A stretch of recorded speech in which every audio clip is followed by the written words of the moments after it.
Hello everyone, I am C Ashish Goyal और मैं आप लोगों के लिए लेके आया हूँ आपके फाइनेंशियल मैनेजमेंट सब्जेक्ट का फॉर सीए इंटर पूरा का पूरा चैप्टर इस सेशन में हम कवर करने वाले हैं और वो भी नया वाला स्टडी मटेरियल। तो सबसे पहले let me give you the introduction of the channel. इस चैनल पे आपको सीए, सीएमए और सीएस से रिलेटेड सारा कंटेंट मिलने वाला है। इंटर, फाइनल, फाउंडेशन तीनों लेवल्स के आपको कंटेंट मिलने वाले हैं। साथ ही आपको अलग अलग सब्जेक्ट के कंटेंट मिलने वाले हैं बेटा। फाइनेंशियल मैनेजमेंट हो गया, कॉस्टिंग हो गया, लॉ हो गया, ऑडिट हो गया, मैनेजमेंट अकाउंटिंग हो गया, वेरियस सब्जेक्ट्स के सारी सब्जेक्ट्स मैं आपका इसी यूट्यूब चैनल पे कवर करवा दूंगा। आपको कहीं और जाने की ज़रूरत नहीं है। हर एक चैप्टर डिटेल में with all the practical questions, illustration, सब कुछ हम कवर करने वाले हैं। तो जुड़े रहिए चैनल से, सब्सक्राइब कर लीजिए और नोटिफिकेशन और ज़रूर ऑन कर लीजिएगा, क्योंकि आपको जब भी कोई चैप्टर अपलोड होगा तो उसका नोटिफिकेशन आ जाए। पूरा चैप्टर हम कवर करने वाले हैं। साथ ही साथ देख लो, आप लोगों के लिए मैंने हैंड रिटन नोट्स बनाए हैं खुद से।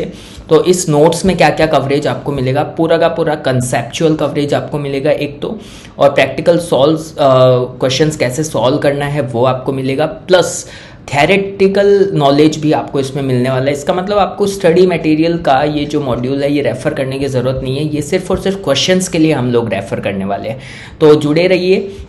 चलिए स्टार्ट करते हैं। तो सबसे पहले अगर बात करें तो नोट्स तो आपने देख ही लिए होंगे। टोटल अगर मैं बात करूँ तो नोट्स है आपके 28 पेजेस के नोट्स है, जिसमें मैंने सम्स भी कवर किए बेटा। सम्स के ये जो क्वेश्चंस है ना, इलस्ट्रेशंस वगैरह, इन सब का सॉल्यूशन भी आपको करके दिया है, ताकि आपको प्रॉब्लम नहीं आए। प्रॉब्लम इन द सेंस कि प्रेजेंटेशन कैसे करके आना है एग्जाम के अंदर, उस चीज़ को लेके प्रॉब्लम नहीं आए, तो वो भी मैंने यहाँ पे कवर किया है। चलिए स्टार्ट करते हैं। तो सबसे पहले आपको पता है कॉस्ट ऑफ कैपिटल चैप्टर हम स्टडी करने वाले हैं। तो इस चैप्टर में हम क्या क्या पढ़ने वाले हैं, अगर चैप्टर की बात करें तो इसमें हमें चार पांच चीज़ें पढ़नी है बेटा, जो हमें एग्जाम्स में पूछी जाती है। एक है कॉस्ट ऑफ डेट, और एक है कॉस्ट ऑफ प्रेफरेंस शेयर, एक है कॉस्ट ऑफ इक्विटी, एक है कॉस्ट ऑफ रिटेन्ड अर्निंग्स, और फिर लास्ट में हमें पढ़ना है weighted average cost of capital, या फिर इसको बोलते हैं बेटा ओवरऑल कॉस्ट ऑफ कैपिटल भी इसको बोला जाता है। तो कॉस्ट ऑफ कैपिटल चैप्टर हम पढ़ रहे हैं, तो हमें ये तो पता होना चाहिए कि कॉस्ट ऑफ कैपिटल का मतलब क्या होता है बेटा। तो सबसे पहले तो इसके बहुत सारे नाम है कॉस्ट ऑफ कैपिटल के। इसको कॉस्ट ऑफ कैपिटल भी बोला जाता है, इसको कट ऑफ रेट भी बोला जाता है, इसको हर्डल रेट भी बोला जाता है, और इसको मिनिमम रेट ऑफ रिटर्न भी बोला जाता है। अब ये सब नामों के क्या मतलब है, क्यों इसको ये सब बोला जाता है, वो भी हम देखने वाले हैं। तो सबसे पहले अगर बात करें कॉस्ट ऑफ कैपिटल बेटा, नॉर्मली होता क्या है ना, कंपनी जो फंड्स बाहर वालों से लेती है, मतलब इन्वेस्टर से जो फंड लेती है, उस पर एक परसेंटेज इंटरेस्ट हो सकता है। अगर डिबेंचर है तो इंटरेस्ट हो सकता है, लोन है तो इंटरेस्ट हो सकता है, या इक्विटी है तो डिविडेंड हो सकता है, प्रेफरेंस शेयर है तो डिविडेंड हो सकता है। तो ये सब कंपनी को उनको प्रोवाइड करना होता है। तो वो कंपनी के लिए क्या होती है बेटा, कॉस्ट होती है, इसलिए इसको क्या बोलते हैं, cost of capital. But actually अगर देखने जाए ना, तो ये वो चीज़ नहीं है जो हम कंपनी अपने प्रोवाइडर्स को दे रही है। ये वो चीज़ है जो प्रोवाइडर्स जो है ना कंपनी से एक्सपेक्ट करते हैं। इसको पढ़ना ध्यान से।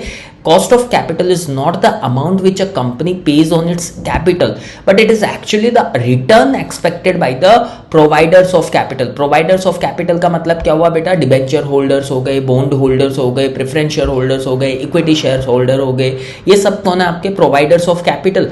ये कितना रिटर्न एक्सपेक्ट करते हैं वो मैटर करता है, ना कि कंपनी कितना देना चाहती है वो मैटर करता है। ये चीज़ हम एक एग्जाम्पल के साथ समझते हैं बेटा। सपोज आपको 10,000 रुपीज़ लेने हैं, डिबेंचर्स इशू करने हैं 10,000 रुपये के। आप देना चाहते हो 10% का इंटरेस्ट रेट बेटा। 10% के इंटरेस्ट रेट के हिसाब से आप कितना देना चाह रहे हो, इनको 1,000 रुपये का रिटर्न देना चाह रहे हो बेटा। ये चीज़ सबको समझ में आ रही होगी। पर ये तो वो है जो कंपनी देना चाहती है, पर एक इन्वेस्टर है जो कितना एक्सपेक्ट करता है कंपनी से अपने फंड्स के बदले में 12% एक्सपेक्ट करता है बेटा। तो क्या कंपनी 12% रिटर्न देने के लिए रेडी है? Answer is no, company is not giving 12% return. But क्या इन्वेस्टर 10% में इन्वेस्ट करेगा? इन्वेस्टर नहीं करेगा। तो बेटा ये मैटर नहीं करता है कि कंपनी कितने पे देना चाहती है, ये मैटर करता है कि इन्वेस्टर क्या एक्सपेक्ट करता है, तभी आपको वो प्रोवाइड जो रिक्वायर्ड फंड्स है वो आप अरेंज कर पाओगे। तो हमारे केस में अगर हम देखें तो ये इन्वेस्टर हमारी कंपनी में कितना अगर 1,000 रुपये उसको मिलने वाले, तो 1,000 रुपये वो क्या सोच के इन्वेस्ट कर रहा है बेटा, कि ये 1,000 रुपये होने चाहिए उसके लिए 12% का ये चीज़ सबको समझ में आ रही होगी कि 1,000 रुपये उसके लिए कितना होना चाहिए बेटा, 12%। तो अगर मैं 1000 डिवाइडेड बाई 12% अगर करता हूँ तो मेरा आंसर आता है 8333। कितना आता है बेटा, 8333। इसका मतलब वो इन्वेस्टर हमारी कंपनी में 1,000 रुपये अगर हम उसको दे रहे हैं तो वो 10,000 इन्वेस्ट करने की बजाय कितना इन्वेस्ट करना चाहता है बेटा, सिर्फ और सिर्फ 8,333 रुपये। तो ये चीज़ सबको समझ में आई होगी कि कॉस्ट ऑफ कैपिटल का एक्चुअल मीनिंग ये नहीं होता कि कंपनी कितना देना चाह रही है, इन्वेस्टर कितना एक्सपेक्ट करते हैं, वो ज़्यादा मैटर करता है to get the required funds. ठीक है। अब कॉस्ट ऑफ कैपिटल को कट ऑफ रेट भी बोलते हैं बेटा। कट ऑफ रेट क्यों बोलते हैं, कट ऑफ रेट इसलिए बोलते हैं क्योंकि इतना अगर इन्वेस्टर 12% चाह रहा है तो इतना तो कंपनी को कम से कम कमाना ही पड़ेगा उन फंड से, इसलिए इसको क्या बोलते हैं, cut off rate. Hurdle rate इसलिए बोलते हैं क्योंकि बेटा 12% से नीचे कंपनी को कोई नहीं देने वाला, ये एक हर्डल है कंपनी के लिए, इसको हर्डल रेट भी बोलते हैं। और मिनिमम रेट ऑफ रिटर्न मतलब इतना तो कंपनी को कमाना ही पड़ेगा। तो ये सब इसके क्या है बेटा, अलग अलग नाम है पर मतलब एक ही है। अब चलिए कॉस्ट ऑफ कैपिटल के अलग अलग पार्ट है जो हमें इस चैप्टर में पढ़ने हैं, हमने ऊपर भी देखा था।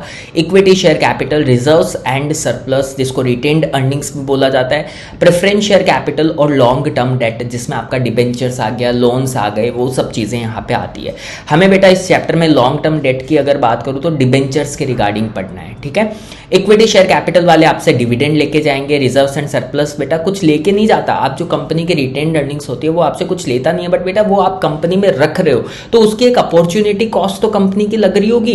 हो सकता है कंपनी उन फंड्स को कहीं और इन्वेस्ट करती तो उनसे अच्छा रिटर्न बना पाती, तो अगर वो नहीं बना पा रही है तो वही तो उसकी कॉस्ट हुई ना बेटा, अपॉर्चुनिटी कॉस्ट की बात हो रही है यहाँ पे। प्रेफरेंस शेयर कैपिटल वाले आपसे क्या लेके जाएंगे, डिविडेंड लेके जाएंगे। लॉन्ग टर्म डेट वाले आपसे क्या लेके जाएंगे, इंटरेस्ट लेके जाएंगे। तो ये सारी कॉस्ट ही हमें कंपनी के लिए कैलकुलेट करके देनी है बेटा। इक्विटी शेयर वाले जो डिविडेंड लेके जाते हैं उसको बोलते हैं KE, रिटेन्ड अर्निंग्स की अपॉर्चुनिटी कॉस्ट को बोला जाता है KR, प्रेफरेंस शेयर कैपिटल के डिविडेंड को बोला जाता है KP। ठीक है, मतलब ये जो डिविडेंड को बोला जाता है मेरा मतलब ये है कि जो परसेंटेज होता है ना उसको बोला जाता है KP, और लॉन्ग टर्म डेट का जो इंटरेस्ट रेट रहता है बेटा उसको बोला जाता है KD, मतलब कंपनी को कितनी कॉस्ट पड़ रही है। ठीक है। अब चलिए एक थेरेटिकल क्वेश्चन कभी कभी इस चैप्टर में से आ जाता है which is importance of cost of capital. क्या इंपॉर्टेंस है, क्यों कंपनी ये कॉस्ट ऑफ कैपिटल को कैलकुलेट करती है, क्यों इसका ध्यान रखना जरूरी है बेटा। तो कॉस्ट ऑफ कैपिटल हमें हेल्प करता है, किस चीज में हेल्प करता है, evaluation of the investment options. हमारे पास क्या क्या इन्वेस्टमेंट ऑप्शन है बेटा, मेरे पास 1 2 3 अलग अलग टाइप के ऑप्शंस होते हैं जिससे अलग अलग टाइप की रिटर्न मुझे मिलनी होती है बेटा। वो रिटर्न हो सकता है 4 साल बाद में मिले, 5 साल बाद में मिले, 6 साल बाद में मिले। अगर मैं उस रिटर्न की प्रेजेंट वैल्यू कैलकुलेट कर लूंगा कॉस्ट ऑफ कैपिटल चैप्टर की हेल्प से, तो मुझे हेल्प क्या हो जाएगी बेटा कि सबसे ज्यादा present value, net present value सबसे ज्यादा NPV जिसकी आएगी उसी ऑप्शन को मुझे चूज करना है। तो इसलिए कॉस्ट ऑफ कैपिटल मुझे हेल्प करता है इन्वेस्टमेंट ऑप्शंस में से कौन सा ऑप्शन मुझे चूज करना चाहिए वो डिसाइड करने में। दूसरा हेल्प ये करता है फाइनेंसिंग डिसीजन लेने में बेटा। फाइनेंसिंग डिसीजन मतलब मुझे इक्विटी से पैसा लेना है, रिजर्व सरप्लस से लेना है, प्रेफरेंस शेयर कैपिटल से लेना है या लॉन्ग टर्म डेट से लेना है, ये डिसाइड करने में कौन से ऑप्शन से मुझे पैसे लेना चाहिए बेटा। आप बताओ सबसे कम कॉस्ट जिसकी आएगी, सबसे कम KE, KR, KP और KD जिसका आएगा बेटा उसी को ही मुझे क्या करना है, सिलेक्ट करना है। तो फाइनेंसिंग डिसीजन में भी कॉस्ट ऑफ कैपिटल मेरी हेल्प करता है। तीसरा ये हेल्प करता है designing of optimum credit policy. Optimum credit policy का मतलब है बेटा आप अपने कंज्यूमर्स को कितना क्रेडिट पीरियड अलाउ कर रहे हो। ठीक है, कस्टमर्स को कितना क्रेडिट पीरियड अलाउ करना चाहिए। सपोज आप 1 महीने के बाद आपकी कंपनी ने किसी से फंड्स लिए और 1 महीने के बाद उसको 10% देना है, तो आप 1 महीने का क्रेडिट पीरियड नहीं दे सकते ना बेटा। 1 महीने के बाद तो आपको 10% देना ही पड़ेगा, तो आपको उसी 1 महीने में 10% बनाना है, उसी हिसाब से अपना क्रेडिट पीरियड भी डिसाइड करना पड़ेगा। तो ये सब चीजों में हमें cost of capital chapter help करने वाला है। तो 3 चीजों में हेल्प करता है, evaluation of investment options, financing decisions और designing of optimum credit policy. ध्यान रखना बेटा, कभी कभी एग्जाम में क्वेश्चंस पूछ लेते हैं, इसलिए इसको जरूर याद कर लेना। अब चलिए सबसे पहला प्रैक्टिकल पार्ट हमारा आ रहा है which is cost of long term date, KD जिसको बोलते हैं बेटा। KD 2 टाइप का होता है, एक तो लोन हो सकता है, एक आपका डिबेंचर्स या बॉन्ड्स हो सकता है। इस चैप्टर में मैंने ऑलरेडी आपको बता दिया हमें लोन्स के रिगार्डिंग नहीं पढ़ना है बेटा, हमें पढ़ना है डिबेंचर्स या फिर बॉन्ड्स के रिगार्डिंग। ठीक है, अब डिबेंचर और बॉन्ड्स में जब हम बात करते हैं तो बहुत सारी टर्म्स होती है जिनका मतलब हमें समझना होता है। तो केडी को समझने से पहले ये टर्म अगर हमें नहीं पता होगी तो बेटा हम आगे कर ही नहीं पाएंगे।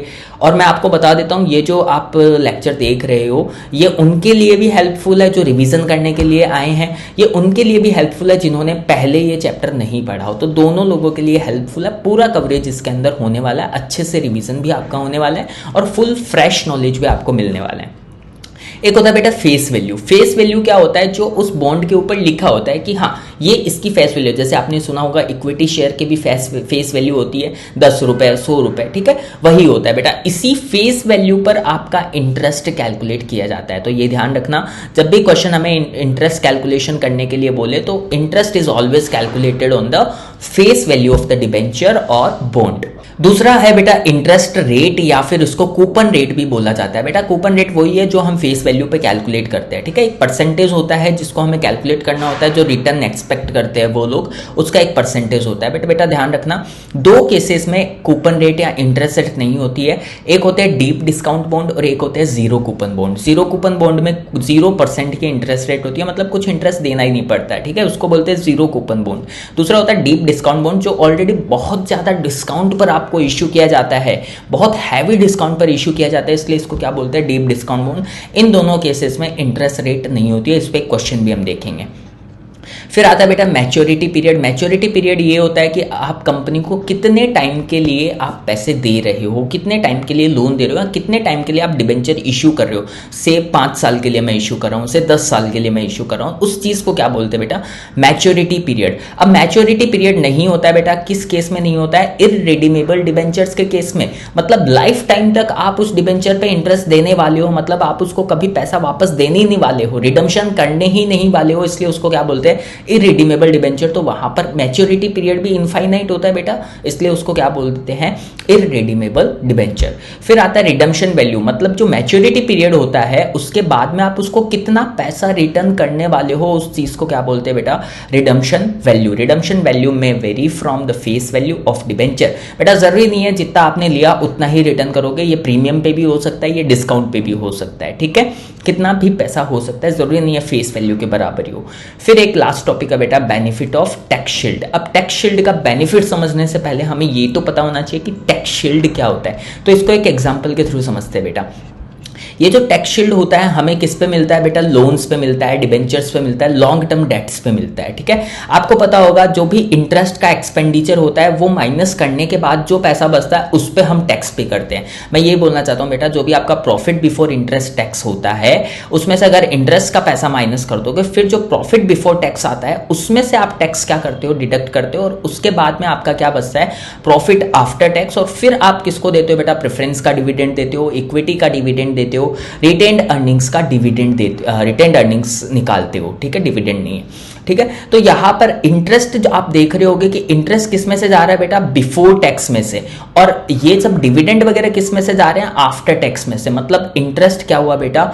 आप डिविडेंड देने से पहले चार्ज कर रहे हो ना, तो इसका मतलब it is a charge against the profit. ये क्या है बेटा? Charge against the profit. और ये सब क्या है बेटा? एप्रोप्रिएशन ऑफ प्रॉफिट, क्योंकि आप एप्रोप्रिएशन कर रहे हो, टैक्स देने के बाद दे रहे हो, ठीक है। तो interest is a charge against the profit, और डिविडेंड जो है ना वो एप्रोप्रिएशन ऑफ प्रॉफिट। इंटरेस्ट किस में से दिया जाता है? प्रॉफिट बिफोर टैक्स में से, और डिविडेंड किस में से दिया जाता है? प्रॉफिट आफ्टर टैक्स में से। अगर मैं इसको एग्जांपल के थ्रू समझाऊं बेटा, सपोज आपका 1 लाख रुपए का profit before interest and tax है, उसमें से 10,000 रुपए का इंटरेस्ट आपको देना है, तो कितना बचा? प्रॉफिट बिफोर टैक्स बचा आपका 90,000। 90,000 में से सपोज आप 30% का टैक्स देते हो, मतलब 27,000 का टैक्स देते हो। अगर 90,000 में से 27,000 अगर मैं माइनस कर देता हूं बेटा, अगर मैं 90 माइनस 27 करता हूं, तो मेरे पास 63,000 का क्या बचता है? 63,000 का प्रॉफिट आफ्टर टैक्स बचता है। तो बेटा एक चीज नोटिस करना, क्या आपने इस 10,000 रुपए पे टैक्स पे किया? क्या आपने इस 10,000 रुपये पे टैक्स पे किया? 10,000 पे तो तब टैक्स पे करते जब आप 1 लाख पे टैक्स पे करते, पर आप टैक्स तो पे कर रहे हो 90,000 पे। इसका मतलब इस 10,000 ने क्या आपका टैक्स बचा लिया बेटा। इसी टैक्स सेविंग को क्या बोलते हैं बेटा? Tax shield. तो टैक्स शील्ड क्या होता है? Tax shield is equals to interest multiplied by tax rate. हमारे केस में क्या हो जाएगा? 10,000 मल्टीप्लाइड बाई 30% का टैक्स रेट हमने अज्यूम किया है। तो 10,000 मल्टीप्लाइड बाई अगर हम 30% करते हैं बेटा, तो हमारा टैक्स शील्ड इस पर्टिकुलर केस में निकल के आता है 3,000 रुपए का। मतलब 3,000 रुपए आपका क्या है? Tax shield. ये वो पैसा है जो इंटरेस्ट की वजह से आपको गवर्नमेंट को देने से आपने बचा लिया। आई होप ये टर्म्स सबको समझ में आ गई होगी। क्या फेस वैल्यू होता है, इंटरेस्ट किस पे कैलकुलेट होता है, मैच्योरिटी पीरियड क्या होता है, डीप डिस्काउंट बॉन्ड क्या होता है, जीरो कूपन बॉन्ड क्या होता है, रिडम्पशन वैल्यू क्या होती है, टैक्स शील्ड क्या होती है, और इसका बेनिफिट क्या हुआ बेटा? बेनिफिट यही हुआ कि आपको टैक्स कम देना पड़ा। ठीक है, अब चलिए प्रैक्टिकल सम्स की बात करते हैं कि टर्म्स तो हमें पता चली गई, अब सम्स की भी बात कर लेते हैं बेटा। तो सम्स अगर देखने जाए तो दो तरीके के क्वेश्चंस आपको पूछे जाते हैं केडी के अंदर। एक आता है इररिडीमेबल डिबेंचर का कॉस्ट निकाल के दो, एक आता है रिडीमेबल डिबेंचर का कॉस्ट निकाल के दो। बेटा इररिडीमेबल डिबेंचर के लिए कोई मेथड नहीं है, बहुत सिंपल सा है, बट रिडीमेबल डिबेंचर थोड़ा सा टेक्निकल होता है और इसमें दो मेथड्स बताए हुए हैं। एप्रोक्सीमेशन मेथड यूज करके निकाल सकते हैं, या फिर इंटरनल रेट ऑफ रिटर्न जिसको IRR मेथड भी बोला जाता है, और या फिर yield to maturity YTM method भी जिसको बोला जाता है। सबसे पहले हम करने वाले बेटा cost of irredeemable debenture. Irredeemable debenture का मतलब बेटा आपने इनफाइनाइट पीरियड के लिए डिबेंचर को इश्यू कर दिया, कब मैच्योर होने वाला है वो कभी मैच्योर ही नहीं होने वाला है। ठीक है, इसका मतलब जिंदगी भर के लिए उसको आपको क्या देना पड़ेगा बेटा? इंटरेस्ट देना पड़ेगा। तो अगर इसकी मुझे कॉस्ट निकालनी हो तो सिंपल सा पैसा है। सपोज आज मैं आपको 1,00,000 रुपए दूं और मैं बोलूं कि आप मुझे 10,000 रुपए दो, तो आपके लिए कॉस्ट ऑफ डिबेंचर क्या हुई बेटा? 10,000 रुपए। 1,00,000 का 10,000 कितना होता है? 10% होता है। तो 10% आपका केडी हुआ ना, बस वही करना है बेटा इररिडीमेबल डिबेंचर में, वही करना है।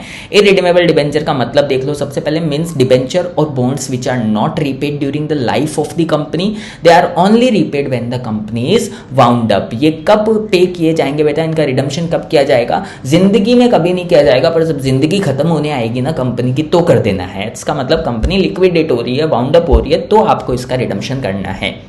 इसकी कॉस्ट कैलकुलेट करनी है तो हम क्या करेंगे बेटा? केडी निकालने के लिए सिंपल सा फॉर्मूला है, इंटरेस्ट डिवाइडेड बाई जो भी पैसा आपके पास आया। जैसे मैंने आपको एग्जांपल दिया 10,000 देना है, तो ऊपर कितना आएगा? 10,000, नीचे कितना आएगा? 1,00,000 मल्टीप्लाइड बाई 100। सिंपल सा है बेटा। हमें पता है कि इंटरेस्ट पे टैक्स शील्ड मिलती है, तो इंटरेस्ट को हमें मल्टीप्लाई भी किससे कर देना है? 1 - T से। ठीक है, 1 - T का मतलब हुआ, सपोज आपके टैक्स रेट अगर 30% की टैक्स रेट है, तो इसका मतलब पैसा कितना जा रहा है बेटा? 70% ही जा रहा है ना। तो इसका 1 - T का मतलब हुआ 1 - 0.30, इसका मतलब 70% इंटरेस्ट ही हमारा गया, वही तो हमारी कॉस्ट हुई। ठीक है, आई होप ये फॉर्मूला समझ में आ गया होगा। Interest divided by net proceeds और मल्टीप्लाई करना है 1 - T से। ठीक है, अब मतलब समझ लो, नेट प्रोसीड्स का मतलब क्या होता है बेटा? जो पैसा आपकी जेब में आया, जेब में क्या आएगा? इश्यू प्राइस आएगी आपकी जेब में, इश्यू प्राइस ही तो जेब में आएगी, पर जो एक्सपेंस लग गए इश्यू करने के चक्कर में वो तो माइनस करने पड़ेंगे, वही तो पैसा आपके जेब में आने वाला है बेटा। तो नेट प्रोसीड्स में ध्यान रखना, नेट प्रोसीड्स में क्या होता है? इश्यू प्राइस माइनस, अगर क्वेश्चन में कोई इश्यू एक्सपेंस दिया हुआ है तो उस इश्यू एक्सपेंस को हमें उसमें से माइनस कर देना है, तब जाके हमारी नेट प्रोसीड्स आएगी। नोट्स की अगर बात करूं बेटा, ये नोट्स आपको टेलीग्राम चैनल का लिंक डिस्क्रिप्शन बॉक्स में मिल जाएगा, उस टेलीग्राम चैनल को ज्वाइन कर लेना और वहाँ से आपको ये नोट्स मिल जाएंगे। ठीक है, कोई दिक्कत की बात नहीं है। अब दूसरा नोट है बेटा, अगर क्वेश्चन में इश्यू प्राइस नहीं दी हो, आपको क्या दिया हो? करंट मार्केट प्राइस, तो बेटा मार्केट में जो प्राइस चल रही है उसी को ही तो हमें इश्यू करना पड़ेगा। जो प्राइस मार्केट में चल रही है उसी प्राइस पे तो हम इश्यू करेंगे, उससे नीचे में लेने के लिए कोई रेडी होगा क्या बेटा? नहीं होगा ना। ठीक है, या फिर उसको करंट मार्केट प्राइस जो भी रहेगी, क्वेश्चन ने बोला नीचे में लेने के लिए रेडी तो हो जाएंगे बेटा, बट कंपनी डिस्काउंट पे इशू करनी चाहिए ना, समझ रहे हो ना। तो अगर क्वेश्चन में कुछ नहीं बोला है तो करंट मार्केट प्राइस ही हमें क्या मान लेनी है बेटा?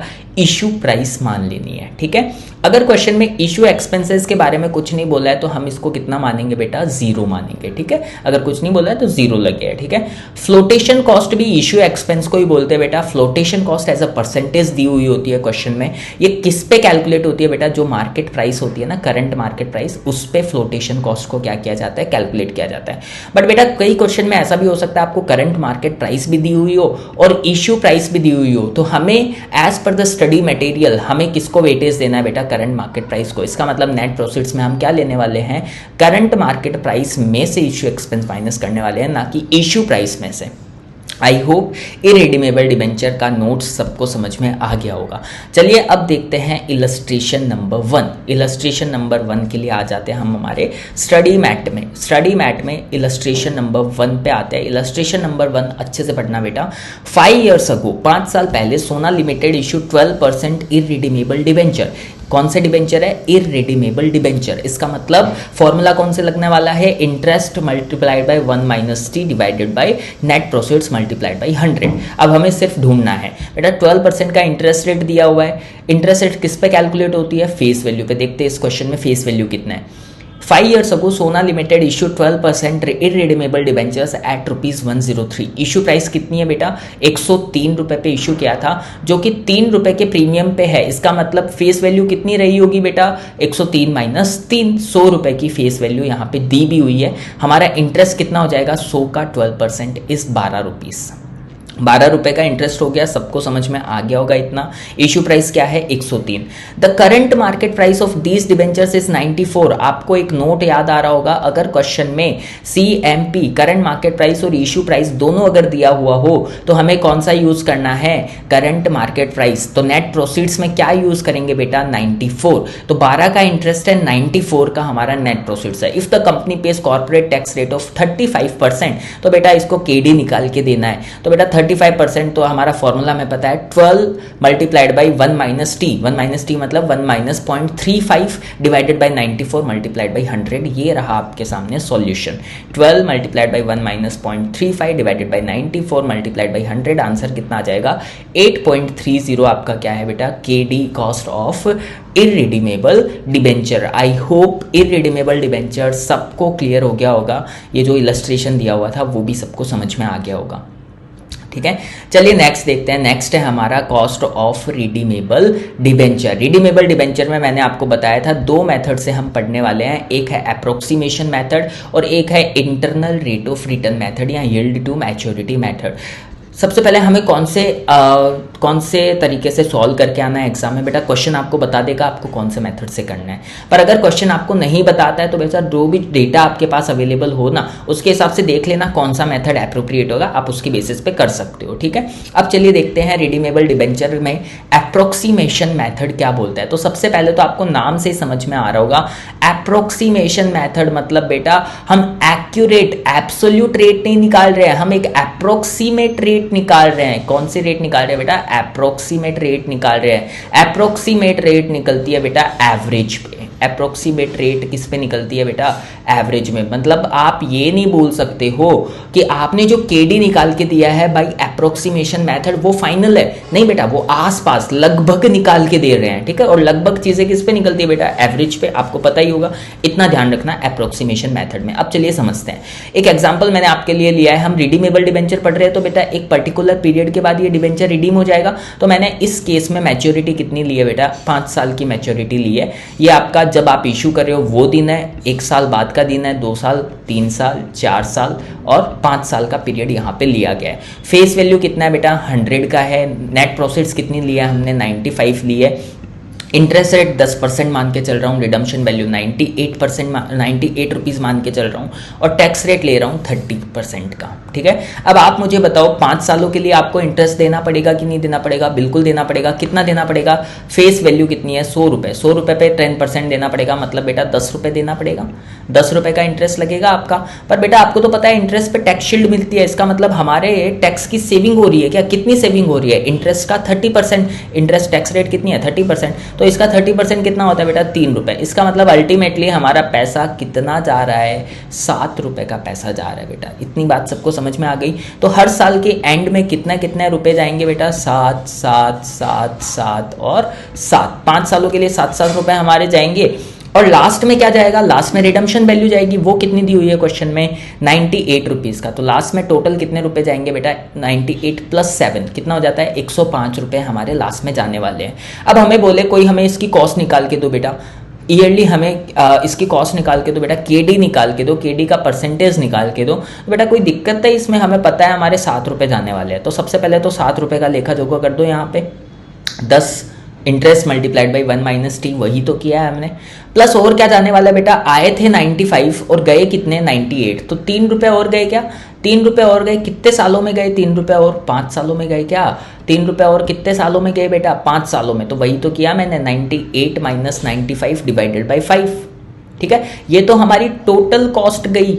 और इस कॉस्ट को हमें निकालना किस पे बेटा, कौन सा मेथड यूज कर रहे हैं, अप्रोक्सीमेशन मेथड। इसका मतलब हम क्या यूज करते हैं, एवरेज। किसका एवरेज बेटा, रिडम्पशन वैल्यू का एवरेज और नेट प्रोसीड्स का एवरेज ले लेंगे। 95 प्लस 98 डिवाइडेड बाई 2 अगर कर देंगे तो हमारा क्या निकल के आ जाएगा, केडी निकल के आ जाएगा। इसी चीज को अगर मैं फॉर्मूला में रख दूं बेटा, फॉर्मूला क्या बन के आ जाएगा, इंटरेस्ट 10 रुपए multiplied by 1 minus T, tax rate का आरवी माइनस एनपी मतलब redemption value minus net proceeds 3 रुपए बेटा, डिवाइडेड बाई एन मतलब नंबर ऑफ ईयर्स। ठीक है, एन मतलब नंबर ऑफ ईयर्स, कितने सालों का था हमारा, 5 सालों का, और divided by RV plus NP, इनका एवरेज ले लेंगे डिवाइडेड बाई 2। इस तरीके से हमारा अप्रोक्सीमेशन मेथड से क्या बन जाएगा, केडी निकल के आ जाएगा। बेटा एक चीज का ध्यान रखना, एन का मतलब क्या होता है, आपका टोटल नंबर ऑफ लाइफ नहीं होता है बेटा, टोटल लाइफ नहीं होती है डिबेंचर्स की, रिमेनिंग लाइफ। सपोज आप यही कैलकुलेशन आज 2 साल बाद में बैठ के कर रहे होते तो रिमेनिंग लाइफ कितनी बची है, 3, 4, 5। तो यहाँ पे मैं 5 की जगह कितना लेता बेटा, 3 लेता। ठीक है, तो एन का मतलब क्या होता है, remaining life of the bonds. ठीक है, एक चीज का और ध्यान रखना, अगर क्वेश्चन में रिडम्पशन वैल्यू नहीं बताया है और बोल दिया है कि डिबेंचर जो है वो रिडीमेबल है, तो आपको क्या करना है बेटा, फेस वैल्यू को ही एज अ रिडम्पशन वैल्यू मान लेना है। इसका मतलब हम मान रहे हैं कि रिडम्पशन जो हो रहा है ना तो प्रीमियम पे हो रहा है ना डिस्काउंट पे हो रहा है, हम एट पार क्या कर रहे हैं, रिडम्पशन कर रहे हैं। ठीक है, इलस्ट्रेशन नंबर 2 देखते हैं बेटा, आपको ये चीज़ और ज़्यादा क्लियर हो जाएगी। Illustration number 2, cost of redeemable debenture निकालना by approximation method. A company issue 10,000 10% debentures, interest rate कितनी है 10% ऑफ 100 ईच। 100 क्या हो गया बेटा, face value at a premium of 10%। इसका मतलब कितने पे इशू हुआ होगा, 100 का 10% पे प्रीमियम, मतलब 110 रुपए पे इशू हुआ होगा। कब इशू किया, 1/4/2023 को, टू बी मैच्योर्ड ऑन 1/4/2028। इसका मतलब डिबेंचर क्या है बेटा, मैच्योर होने वाला है। इसका मतलब रिडीमेबल डिबेंचर का केस है।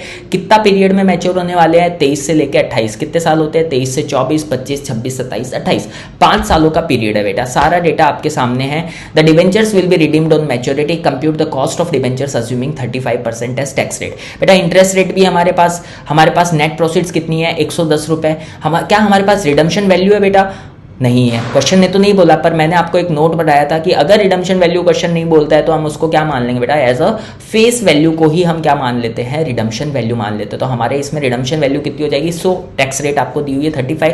बस बेटा फॉर्मूला पुट करना है, आपका आंसर आ जाएगा। इंटरेस्ट देख लो, 10 रुपए का इंटरेस्ट आने वाला है, फेस वैल्यू पे निकलता है। नेट प्रोसीड्स कितना, 110। Redemption value equal to face value, कुछ नहीं बोला है तो मैच्योरिटी पीरियड 5 साल का दिया हुआ है। टैक्स रेट कितना है बेटा, 35%। फॉर्मूला निकालो, फॉर्मूला आपके सामने है, ये फॉर्मूला पुट करना है बेटा। इंटरेस्ट ले लिया, 1 माइनस टी कर दिया। रिडम्पशन वैल्यू ले लिया, कितना था रिडम्पशन वैल्यू, 100 रुपए, और नेट प्रोसीड्स कितना, 110। एन कितना हो जाएगा बेटा, रिमेनिंग लाइफ हम कब कैलकुलेशन कर रहे हैं, ये 23 को ही कैलकुलेशन कर रहे हैं, तो रिमेनिंग कितनी है, 5 साल की लाइफ बची है डिवेंचर की, तो 5 ले लिया, और डिवाइडेड बाई बेटा 100 प्लस 110 डिवाइडेड बाई 2। तो इससे आपका क्या निकल के आ जाएगा, केडी निकल के आ जाएगा। आई होप इलस्ट्रेशन नंबर 2 भी सबको क्लियर हो गया होगा।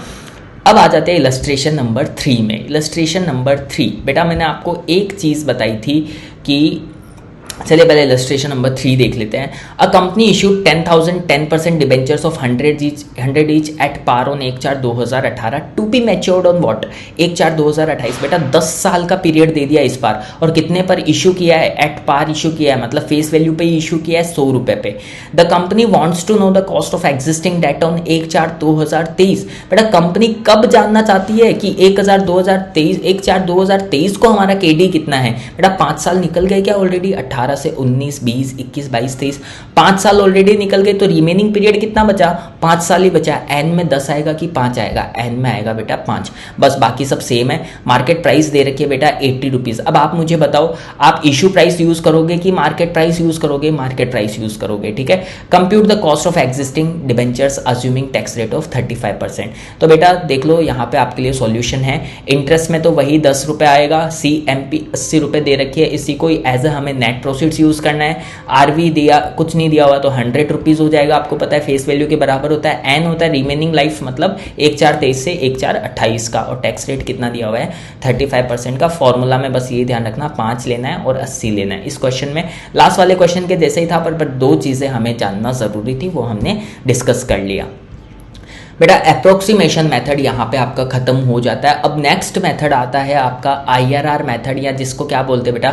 यील्ड टू मैच्योरिटी मेथड भी जिसको बोला जाता है। सबसे पहले इस मेथड में जाने से पहले मुझे इस मेथड का मीनिंग पता होना चाहिए बेटा। अच्छा मेथड है, इस पे क्वेश्चंस आते हैं एग्जाम में, तो अच्छे से समझना बेटा। इसका मतलब पता होना चाहिए कि IRR मतलब इंटरनल रेट ऑफ रिटर्न क्या होती है, YTM क्या होता है बेटा, ये समझना है। तो बोल रहा है internal rate of return at which YTM is the internal rate of return at which एक ऐसी रेट बेटा जहां पे आपका current price of the debenture, current price of the security will be equal to what? Present value of all future cash flows from that security.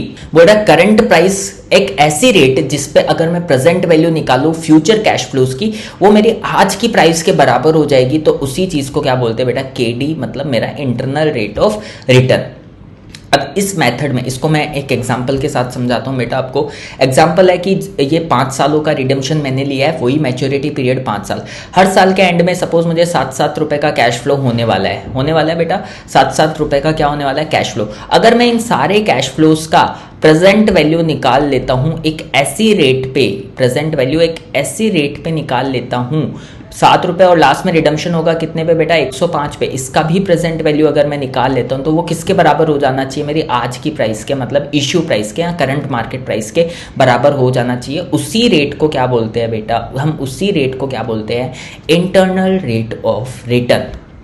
ठीक है। अब इसमें 2 टाइप के क्वेश्चन आते हैं बेटा। एक तो ऐसा हो सकता है when period is infinite regular payments are made periodically. बेटा एक तरीके से ये बोल रहा है कि आप कब मैच्योर तो करने वाले हो, पर कब करने वाले हो वो नहीं पता। 5 साल में करने वाले हो कि 10 साल में करने वाले हो, वो क्वेश्चन स्पेसिफाई नहीं कर रहा, पर हाँ ये बोल रहा है कि मैच्योरिटी होने वाली है। तो बेटा ये तो इरिडीमेबल डिबेंचर जैसा केस हो गया क्या, कि पीरियड इनफाइनाइट है पर कब होने वाला है वो नहीं पता। तो बेटा सिंपल सी चीज है, KD निकालने के लिए आपको क्या करना है? इंटरेस्ट ऊपर लेना है और नीचे क्या लेना है बेटा? Net proceeds. ठीक है। नेट प्रोसीड्स आपका क्या है बेटा? आज की वैल्यू। मैंने उल्टा लिख दिया फॉर्मूला नेट प्रोसीड्स। अगर आप KD को उधर भेज दोगे तो, और वैल्यू ऑफ बॉन्ड को यहाँ पे डाल दोगे तो आपके पास KD निकल के आ जाएगा।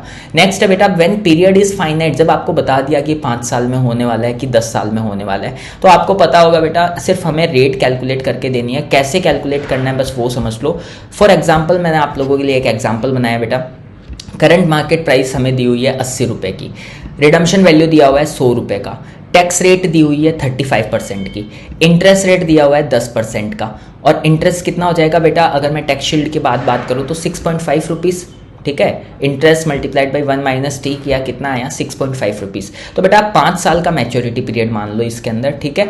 अगर आपको ये बोला जाए कि हर साल कितना कितना कैश फ्लो होने वाला है, तो आप बोलोगे पहले साल के एंड में 6.5 रुपये जाएंगे, दूसरे साल के एंड में 6.5 जाएंगे, तीसरे साल के एंड में 6.5 जाएंगे, चौथे साल के एंड में 6.5 जाएंगे, और 5वें साल के एंड में 6.5 तो जाएंगे, प्लस मेरा रिडम्पशन वैल्यू भी तो जाएगा 100 रुपये का। तो टोटल कैश फ्लो कितना होगा? 106.5। वही लिखा है बेटा।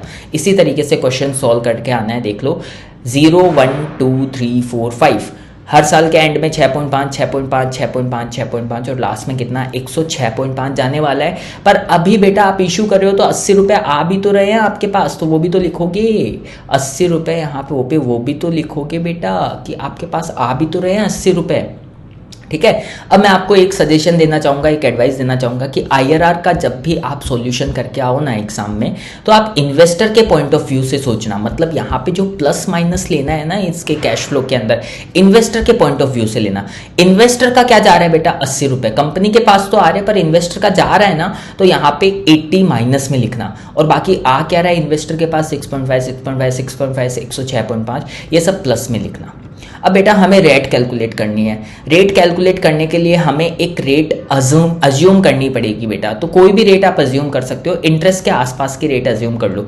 तो सपोज हम 10% ही अज्यूम कर लेते हैं और 10% पे इन सब की क्या निकालनी है बेटा, प्रेजेंट वैल्यू। अब प्रेजेंट वैल्यू कैसे निकालनी है बेटा, प्रेजेंट वैल्यू इस तरीके से निकाली जाती है बेटा, 1 divided by 1 plus R. R कितना है हमारे केस में 10 रुपए हमने अज्यूम किया ना, तो 0.10 लिख देना आर की जगह। और जितने सालों के लिए हम प्रेजेंट वैल्यू निकाल रहे हैं, अगर मैं 1 साल वाली निकाल रहा हूं तो यहाँ पर एन में 1 आ जाएगा, अगर मैं 2 साल वाला निकाल रहा हूं तो यहाँ पे एन में 2 आ जाएगा।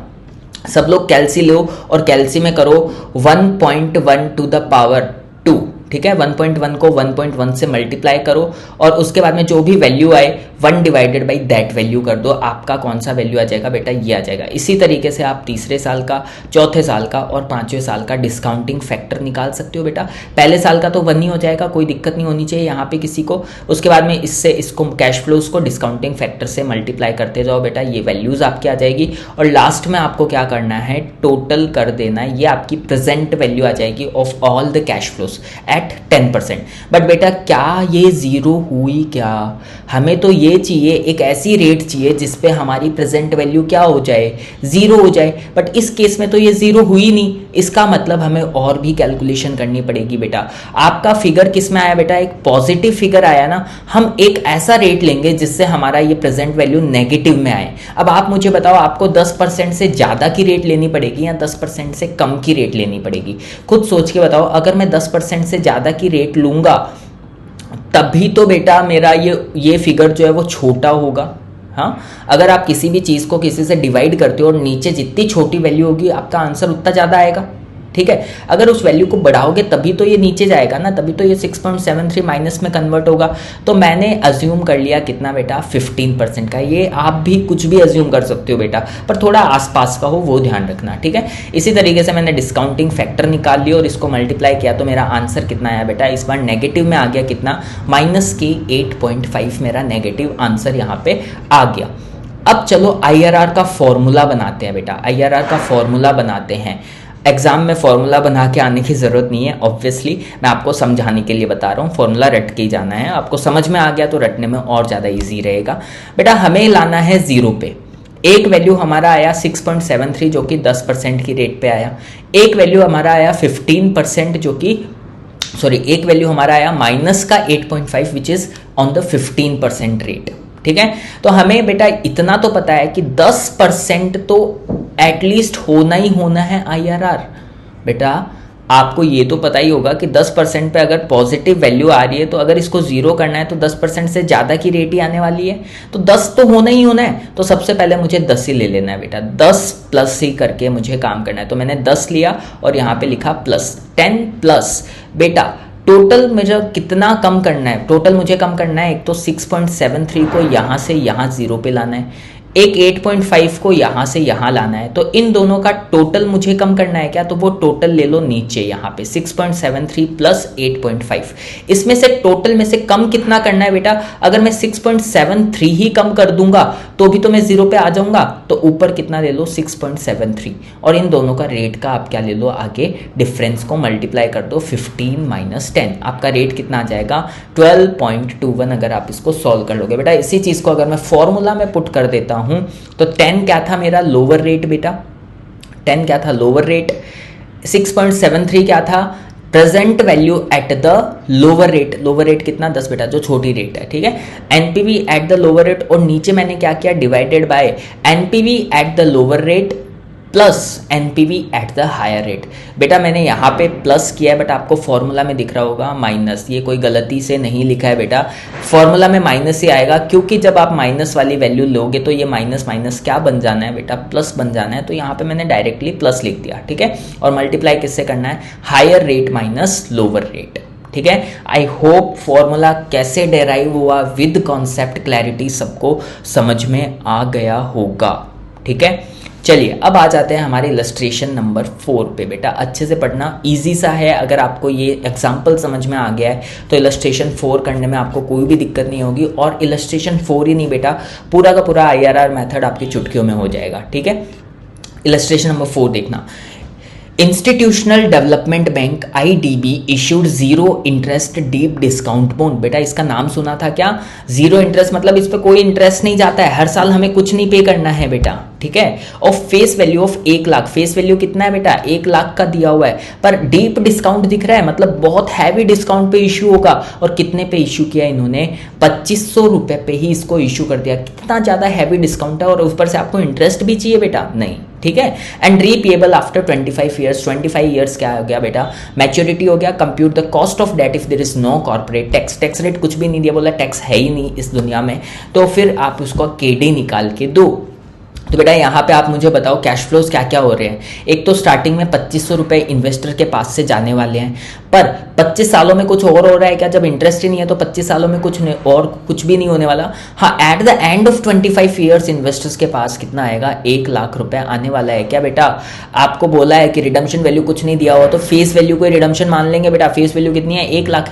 Eight the end of 25 years investors के पास कितने आने वाले हैं? 1 लाख। तो बेटा वैसी ही टेबल बना लो, कुछ नहीं करना है। एक तो 0 ईयर हो जाएगा, एक 25 ईयर हो जाएगा, क्योंकि 25 सालों में बीच में कुछ हुआ ही नहीं, तो 25 कॉलम बनाने की जरूरत नहीं बेटा।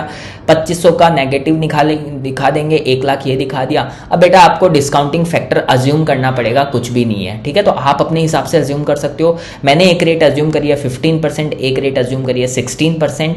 इस पे मैंने प्रेजेंट वैल्यू निकाल ली दोनों की, एक पॉजिटिव आनी चाहिए, दूसरी नेगेटिव आनी चाहिए। 15% पे मेरी पॉजिटिव आई, तो मुझे इससे बड़ा लूंगा तभी तो नेगेटिव आएगी, तो मैंने 16% लिया और यहाँ पे नेगेटिव आई। फिर बेटा ये फॉर्मूला पुट किया और मेरा आंसर मैंने निकाल लिया कितना? 15.91%।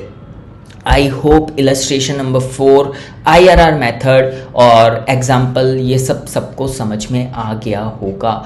यहाँ पर आपका कॉस्ट ऑफ रिडीमेबल डिबेंचर वाला टॉपिक भी बेटा खत्म हो जाता है।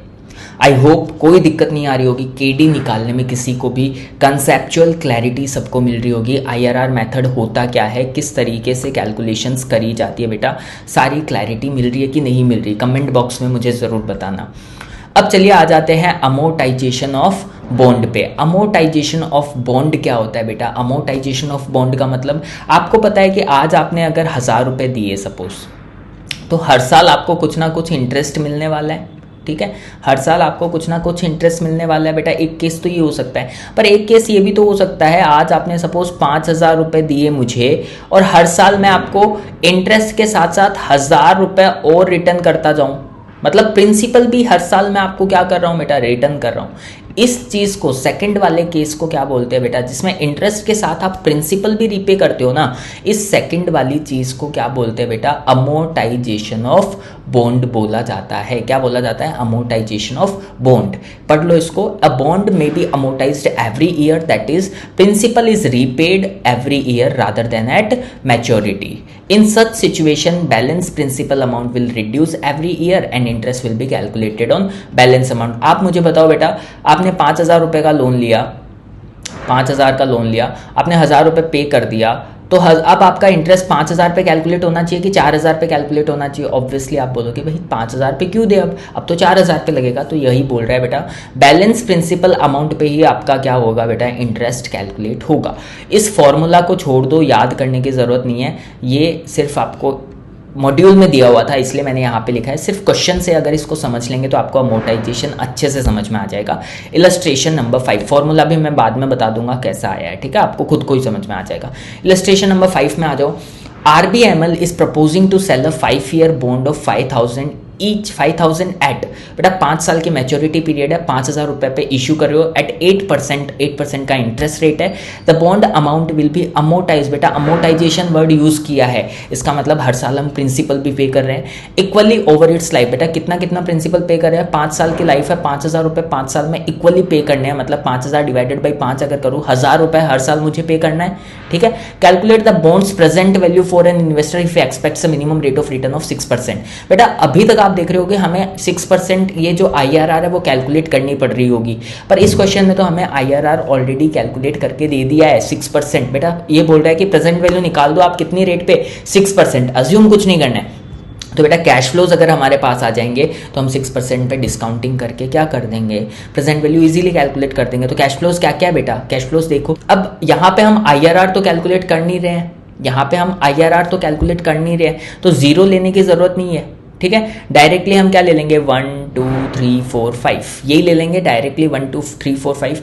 अब हर साल कितना कितना कैश फ्लो होने वाला है बेटा, पहले साल में आप कितना चुकाओगे बेटा, 1000 चुकाओगे प्लस इंटरेस्ट चुकाओगे। इंटरेस्ट कितने पे, 5000 रुपये पे। तो 5000 का 8% इंटरेस्ट कितना होता है बेटा, 5000 का 8% इंटरेस्ट होता है 400 रुपये का। तो टोटल कितना चुकाने वाले हो, 1400 रुपये। दूसरे साल भी 1000 चुकाने ही वाले हो, तीसरे साल भी 1000 चुकाने ही वाले हो, चौथे साल भी 1000 दोगे, पांचवें साल भी 1000 दोगे। पर इंटरेस्ट अब छोटा होता जाएगा बेटा। क्यों होता जाएगा, क्योंकि दूसरे साल इंटरेस्ट 4000 पे कैलकुलेट होगा, तीसरे साल 3000 पे, चौथे साल 2000 पे, पांचवें साल 1000 रुपये पे, और फिर तो आप 1000 चुका ही दोगे तो कोई इंटरेस्ट ही नहीं होगा। ठीक है, ऐसे ही आपने कैश फ्लो निकाल लिया और 6% पे आपने इसकी क्या निकाल देनी है बेटा, प्रेजेंट वैल्यू। और प्रेजेंट वैल्यू आपने IRR मेथड से सीख लिया कैसे निकालना है। ठीक है, I hope illustration number 5 amortisation of bond का सबको समझ में आ गया होगा बेटा। ये फॉर्मूला क्या बोलता है, वही बोलता है बेटा कि आपको फर्स्ट ईयर के कैश फ्लो का, सेकंड ईयर के कैश फ्लो का, थर्ड ईयर के कैश फ्लो का जो भी आपको KD दिया हुआ है उस पर डिस्काउंटिंग कर देनी है। इन सबको ऐड कर दोगे तो आपका आंसर आ जाएगा। ठीक है, टेबल फॉर्म में देखोगे तो ईजिली समझ में आ जाएगा। इलस्ट्रेशन नंबर 5 भी यहाँ पे पूरा हो गया। इसी के साथ आपका अमोर्टाइजेशन ऑफ बॉन्ड टॉपिक भी पूरा हो गया बेटा। एक लास्ट टॉपिक आता है डिबेंचर्स के केस में, मतलब KD के केस में एक लास्ट टॉपिक आता है which is cost of convertible debentures. Cost of convertible debenture बेटा आपको पता होगा इस तरीके के डिबेंचर्स भी इशू किए जाते हैं जब आपको ऑप्शन दिया जाता है कि या तो आप कैश ले जाओ, सपोज मैच्योरिटी पीरियड 5 साल का है, आपको बोल रहा है कि या तो आप 5 साल बाद में कैश ले जाओ बेटा, या फिर आप 5 साल बाद में क्या ले जाओ, इक्विटी शेयर्स ले जाओ। 5 साल बाद में क्या ले जाओ, इक्विटी शेयर्स ले जाओ। तो बेटा इस तरीके की चीज़ों को क्या बोलते हैं, कन्वर्टिबल डिबेंचर, जहाँ पे ऑप्शन मिलता है आपको कि आपको कैश लेना है कि आपको इक्विटी शेयर लेना है। ठीक है, पढ़ लो इसको। Holders of convertible debentures have the option to either get debentures redeemed into cash at maturity, या तो कैश में ले जाओ या फिर क्या ले जाओ बेटा, get debentures redeemed in the specified number of equity shares of the company. बोल देगा इतने शेयर्स आप ले जाओ इस डिबेंचर के बदले में। ठीक है, अब ये जो भी कैलकुलेशन होगी ना बेटा कन्वर्टिबल डिबेंचर का, अगर क्वेश्चन आ गया तो जैसे हमने रिडीमेबल डिबेंचर का क्वेश्चन सॉल्व किया था बस उसी तरीके से आपको कन्वर्टिबल डिबेंचर भी सॉल्व करके आना है। बट बेटा एक चीज का ध्यान रखना, रिडम्पशन वैल्यू। इसके केस में रिडम्पशन सेम कैलकुलेशन है बेटा, देख लो। और उसके बाद में रिडम्पशन वैल्यू का ध्यान रखना, रिडम्पशन वैल्यू क्या ली जाएगी। अब इस केस में redemption value will not be equal to face value. यहाँ पे आप ध्यान रखना, आप मुझे खुद बताओ, मैं आपको बोलूँ कि 5 साल बाद में या तो आप 100 रुपये ले जाना या फिर आप 25 रुपये के 5 शेयर ले जाना। बेटा कौन सा लोगे, 25 मल्टीप्लाइड बाई 5 होता है 125। 100 रुपये लेना पसंद करोगे कि 5 शेयर लेना पसंद करोगे बेटा, ऑब्वियसली जहाँ ज़्यादा पैसा आ रहा होगा वो लेना पसंद करूँगा। तो रिडम्पशन वैल्यू मुझे 100 रुपये लेनी है कि 125 रुपये लेनी है, 125 रुपये। बस बेटा यही डिफरेंस है, रिडम्पशन वैल्यू क्या लेनी है उसका ध्यान रखना अगर कन्वर्टिबल डिबेंचर का क्वेश्चन आपसे पूछ लेवे तो। यहाँ पे बेटा आपके 5 इलस्ट्रेशन और KD का पूरा कॉन्सेप्ट जो है वो कवर हो जाता है। एक और नोट मैंने आप लोगों के लिए बनाया है, इस पे कोई सम नहीं दिया हुआ है पर RTP MTP की हेल्प से मैंने ये बनाया है। और यहाँ पे बोला है कि अगर क्वेश्चन स्पेसिफिकली मेंशन करता है कि जो discount on issue of bond और डिबेंचर या फिर premium on issue of redemption of bond और debenture is tax deductible then approximation formula will be. बेटा मैं ये बोलना चाहता हूँ कि आप हो सकता है ना कि 100 रुपये का डिबेंचर आप 98 रुपये में इशू कर दो, ये भी तो हो सकता है। 100 रुपये का डिबेंचर आप 98 रुपये में इशू कर दो या 100 रुपये का डिबेंचर आप 105 रुपये में इशू कर दो। ठीक है, तो अगर आप 198 पे इशू कर रहे हो तो इसको डिस्काउंट बोलेंगे, इसको प्रीमियम बोलेंगे। या फिर रिडम्पशन में भी सेम केस हो सकता है 98 दे रहे हो रिडम्पशन पे या 105 दे रहे हो रिडम्पशन पे, तो ये क्या हुआ बेटा, डिस्काउंट पे रिडम्पशन, ये हुआ प्रीमियम पे रिडम्पशन। क्वेश्चन बोल देते कि ये डिस्काउंट और प्रीमियम भी क्या है बेटा, टैक्स डिडक्टिबल है। तो जब हम अप्रोक्सीमेशन के फॉर्मूला में पहले इंटरेस्ट को ही 1 - t कर रहे थे ना बेटा, आपको याद होगा अप्रोक्सीमेशन का फॉर्मूला जब हम यूज कर रहे थे तो पहले इंटरेस्ट को ही 1 - t कर रहे थे। इस बार आप इंटरेस्ट को नहीं करके बेटा पूरे के पूरे को क्या कर दोगे, 1 - t कर दोगे, क्योंकि पूरे के पूरे पे आपको क्या मिलने वाली है, टैक्स शील्ड मिलने वाली है। आई होप आपको ये चीज़ समझ में आ गई होगी। यहाँ पे आपका KD पूरा फिनिश हो जाता है बेटा। नेक्स्ट है cost of preference shares. Cost of preference share जिसको KP भी बोला जाता है बेटा। KD अगर आ गया तो KP कुछ भी नहीं है, एज इट इज़ है बेटा, सिर्फ समझना है क्या होता है। Preference share holders are given priority preference over equity share holders. आपको पता होगा सबसे पहले जो भी प्रॉफिट आफ्टर टैक्स बचता है उसमें से डिविडेंड के लिए जो भी हकदार होते हैं सबसे पहले प्रेफरेंस वाले आएंगे, फिर इक्विटी वाले आएंगे। ठीक है। तो प्रेफरेंस शेयर होल्डर्स को क्या दिया जाता है बेटा, प्रायोरिटी दी जाती है। Preference dividend is not tax deductible, वो तो हमने देखा ही था कि प्रेफरेंस डिविडेंड जो है वो टैक्स देने के बाद दिया जाता है, तो टैक्स डिडक्टिबल तो हुआ ही नहीं। It is an appropriation of profit, ये चीज़ मैंने आपको पहले ही समझा दी थी कि ये चार्ज अगेंस्ट द प्रॉफिट नहीं है। डिविडेंड जो भी होता है वो क्या है बेटा, एप्रोप्रिएशन ऑफ द प्रॉफिट है। प्रेफरेंस डिविडेंड की एक फिक्स रेट होती है बेटा, जो फेस वैल्यू पे ही कैलकुलेट की जाती है। जैसे इंटरेस्ट रेट हम किस पे कैलकुलेट करते थे, डिबेंचर्स की फेस वैल्यू पे कैलकुलेट करते थे, वैसे ही इसकी भी फेस वैल्यू पे कैलकुलेट करी जाती है। अब बेटा इसमें भी दो केसेस हो सकते हैं, एक इरिडीमेबल प्रेफरेंस शेयर हो सकता है, एक रिडीमेबल प्रेफरेंस शेयर हो सकता है। बेटा इसमें कोई मेथड वगैरह नहीं है, सिंपल सा है। अगर इरिडीमेबल प्रेफरेंस शेयर हो तो बेटा जो डिबेंचर वाला फॉर्मूला था वो याद करो, उसमें क्या करते थे, interest divided by net proceeds, पर उसमें 1 - T करते थे क्योंकि वहां पे टैक्स शील्ड मिलती थी। क्या यहाँ पे कोई टैक्स शील्ड मिलती है, क्या टैक्स शील्ड कुछ भी नहीं मिलती। इसका मतलब यहाँ पे सिर्फ और क्या आएगा, dividend divided by net proceeds, यही आपका फॉर्मूला बन जाएगा इरिडीमेबल डिबेंचर के केस में। तो फॉर्मूला क्या बन गया, preference dividend divided by net proceeds. दूसरा है रिडीमेबल के केस में, तो बेटा यहाँ पे कोई फॉर्मूला सिर्फ अप्रोक्सीमेशन से ही हम काम करते हैं। तो अप्रोक्सीमेशन मेथड का फॉर्मूला डिवेंचर वाला याद करोगे तो आपको इजीली समझ में आ जाएगा। इंटरेस्ट पे हम 1 - T करते थे, पर डिविडेंड पे कुछ भी 1 - T नहीं होगा, plus RV - NP divided by N और RV + NP divided by 2, same formula है डिविडेंड वाला, ठीक है। नेट प्रोसीड्स का मतलब आपको पता है, issue price minus issue expenditure. अगर क्वेश्चन में CMP दिया हुआ है तो हम CMP को ही क्या मान लेते हैं, इश्यू प्राइस मान लेते हैं। अगर इश्यू एक्सपेंस नहीं दिया हुआ है तो इश्यू एक्सपेंस क्या होते हैं बेटा, 0 होते हैं। अगर रिडम्पशन वैल्यू नहीं दी हुई है तो redemption value will be equal to what, face value, ठीक है। इलस्ट्रेशन नंबर 6 आप लोगों के लिए यहाँ पे सॉल्व किया है। चलिए इलस्ट्रेशन नंबर 6 देखते हैं बेटा। इलस्ट्रेशन नंबर 6 बोलता है XYZ and company issues 2010% preference shares of ₹100 each eight 95 each. बोल रहा है कि 100 रुपये की फेस वैल्यू है, 95 रुपये पर इशू किया है और 10% का प्रेफरेंस डिविडेंड देना है। तो प्रेफरेंस डिविडेंड फेस वैल्यू पे कैलकुलेट होता है, कितना हुआ बेटा 10, और 95 क्या हुआ, नेट प्रोसीड्स। कैलकुलेट करके देनी है कॉस्ट ऑफ प्रेफरेंस शेयर, क्या हो जाएगी 10 divided by 95 multiplied by 100। 10 divided by 95 multiplied by 100, ये फॉर्मूला पुट कर दोगे तो आपके पास प्रेफरेंस KP निकल के आ जाएगा, ठीक है। इलस्ट्रेशन नंबर 7 देखते हैं बेटा। इलस्ट्रेशन नंबर 7 क्या बोलता है, इलस्ट्रेशन नंबर 7 बोलता है if R energy is issuing preferred stock. Preference dividend का दूसरा नाम है बेटा प्रिफर्ड स्टॉक। क्यों प्रिफर्ड स्टॉक इसको बोलते हैं, क्योंकि इनको इक्विटी शेयर होल्डर से पहले डिविडेंड दिया जाता है ना, मतलब प्रेफरेंस दिया जाता है, इसलिए इसको क्या बोलते हैं, प्रिफर्ड स्टॉक।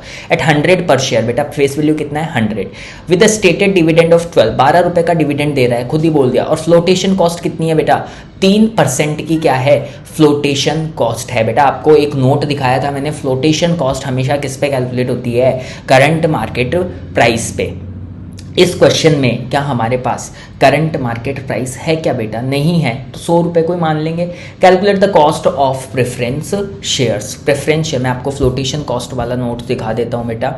डिबेंचर में हमने लिखा था कि flotation cost will always be calculated on what, flotation cost यहाँ पे हमने लिखा था, flotation cost will always be calculated on current market price.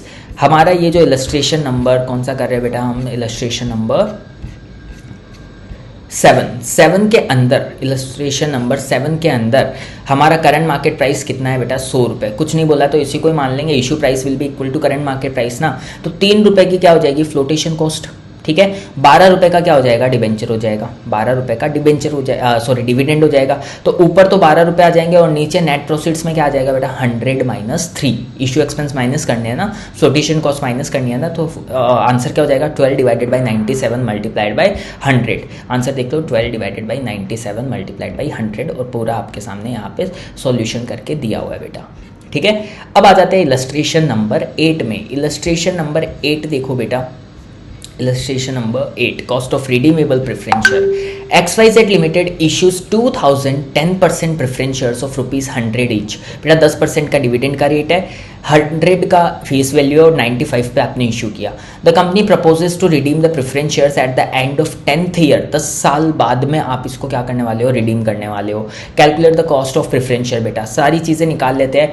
10 preference dividend हो जाएगा 10 रुपये का, 100 पे 10%, ठीक है। इशू प्राइस हो जाएगी 95, नेट प्रोसीड्स क्या हो जाएगी 95 ही हो जाएगी, क्योंकि बेटा इशू एक्सपेंस तो है नहीं। उसके अंदर रिडम्पशन वैल्यू क्या हो जाएगी, जब कुछ नहीं बोला हो क्वेश्चन तो redemption value will be equal to face value, तो 100 रुपये का रिडम्पशन वैल्यू हो जाएगा। एन क्या हो जाएगा, 10 ईयर्स, ठीक है। 10 क्या हो जाएगा n, सारी चीज़ें यहाँ पे निकाला है। प्रेफरेंस डिविडेंड 10 रुपये, इशू प्राइस 95, रिडम्पशन वैल्यू 100 और मैच्योरिटी कितना 10 साल। फॉर्मूला पुट करना, फॉर्मूला में वैल्यूज पुट करना और आपका आंसर आपके सामने होगा बेटा, केपी कैलकुलेट हो जाएगा। तो आपका केपी वाला टॉपिक मतलब कॉस्ट ऑफ प्रेफरेंस शेयर्स निकालने का टॉपिक भी यहाँ पे बेटा एंड हो जाता है। 2 टॉपिक हमने बहुत ही इजीली कवर कर लिए बेटा, कॉस्ट ऑफ डिबेंचर्स मतलब cost of long term debt KD और KP cost of preference share, दोनों निकालना हमने यहाँ पे कवर कर लिया है।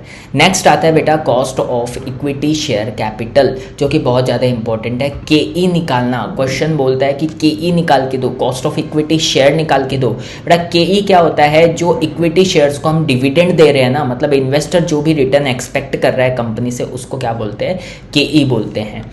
केई निकालने के लिए हमें 5 मेथड दिए हुए हैं बेटा, 5 मेथड स्टडी मैट में दिए हुए हैं, वो सारे मेथड हमें स्टडी करने हैं। तो सबसे पहले आप ये देख लो कि आपको पता होगा डिविडेंड का कोई फिक्स्ड परसेंटेज नहीं होता है, हर साल डिविडेंड का रेट जो है वो चेंज हो सकता है, ठीक है। 5 मेथड कौन कौन से दिए हुए बेटा, एक है डिविडेंड प्राइस अप्रोच, एक है अर्निंग प्राइस अप्रोच, एक है ग्रोथ अप्रोच जिसको गोल्डन मॉडल भी बोला जाता है, एक है रियलाइज्ड यील्ड अप्रोच और एक है बेटा capital asset pricing model, CAPM model. हर एक मेथड को डिटेल में एक एक करके हम बेटा यहाँ पे समझने वाले हैं। सबसे पहले आता है डिविडेंड प्राइस अप्रोच या फिर डिविडेंड वैल्यूएशन मॉडल भी इसको बोला जाता है। बेटा ये मॉडल मानता है कि हर साल कंपनी जो है ना आपको एक फिक्स डिविडेंड देने वाली है, डिविडेंड पर शेयर जो है ना वो आपका एक फिक्स होने वाला है। हर साल एक फिक्स परसेंटेज, हर साल एक फिक्स रुपीज़ का आपको क्या मिलने वाला है, डिविडेंड मिलने वाला है। तो इसके अजम्पशन क्या है बेटा, this model makes an assumption that the dividend per share is expected to remain constant forever. हमेशा के लिए आपको एक सेम डिविडेंड मिलने वाला है, which is practically not possible बेटा, बट थेरेटिकली हमें ये मेथड पढ़ना है। तो इसका फॉर्मूला क्या हो जाएगा, केई निकालने का बेटा, वही सिंपल सा, जो भी डिविडेंड मिल रहा है, जो भी करंट मार्केट प्राइस है, वही तो परसेंटेज मिल रहा है हमें, ठीक है। तो फॉर्मूला क्या हो जाएगा, D1 divided by P0। P0 का मतलब क्या है बेटा, करंट मार्केट प्राइस, और करंट मार्केट प्राइस हमें X डिविडेंड लेनी है, मतलब करंट मार्केट प्राइस में डिविडेंड को इंक्लूड नहीं करना है। D1 का मतलब क्या हो गया बेटा, जो डिविडेंड मिलने वाला है, आज का डिविडेंड नहीं बेटा, जो 1 साल बाद में डिविडेंड मिलने वाला है उसकी बात कर रहे हैं, ठीक है।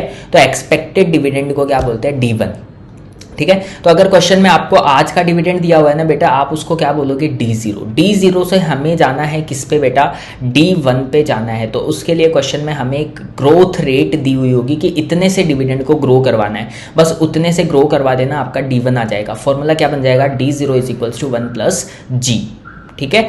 यहाँ पे ये जस्ट पेड डिविडेंड को इग्नोर करना बेटा, ये गलती से मैंने यहाँ पे लिख दिया, ठीक है। जस्ट पेड डिविडेंड का मतलब वैसे क्या होता है, जस्ट पेड डिविडेंड का मतलब होता है D0, ठीक है। जस्ट पेड डिविडेंड का मतलब क्या होता है, D0।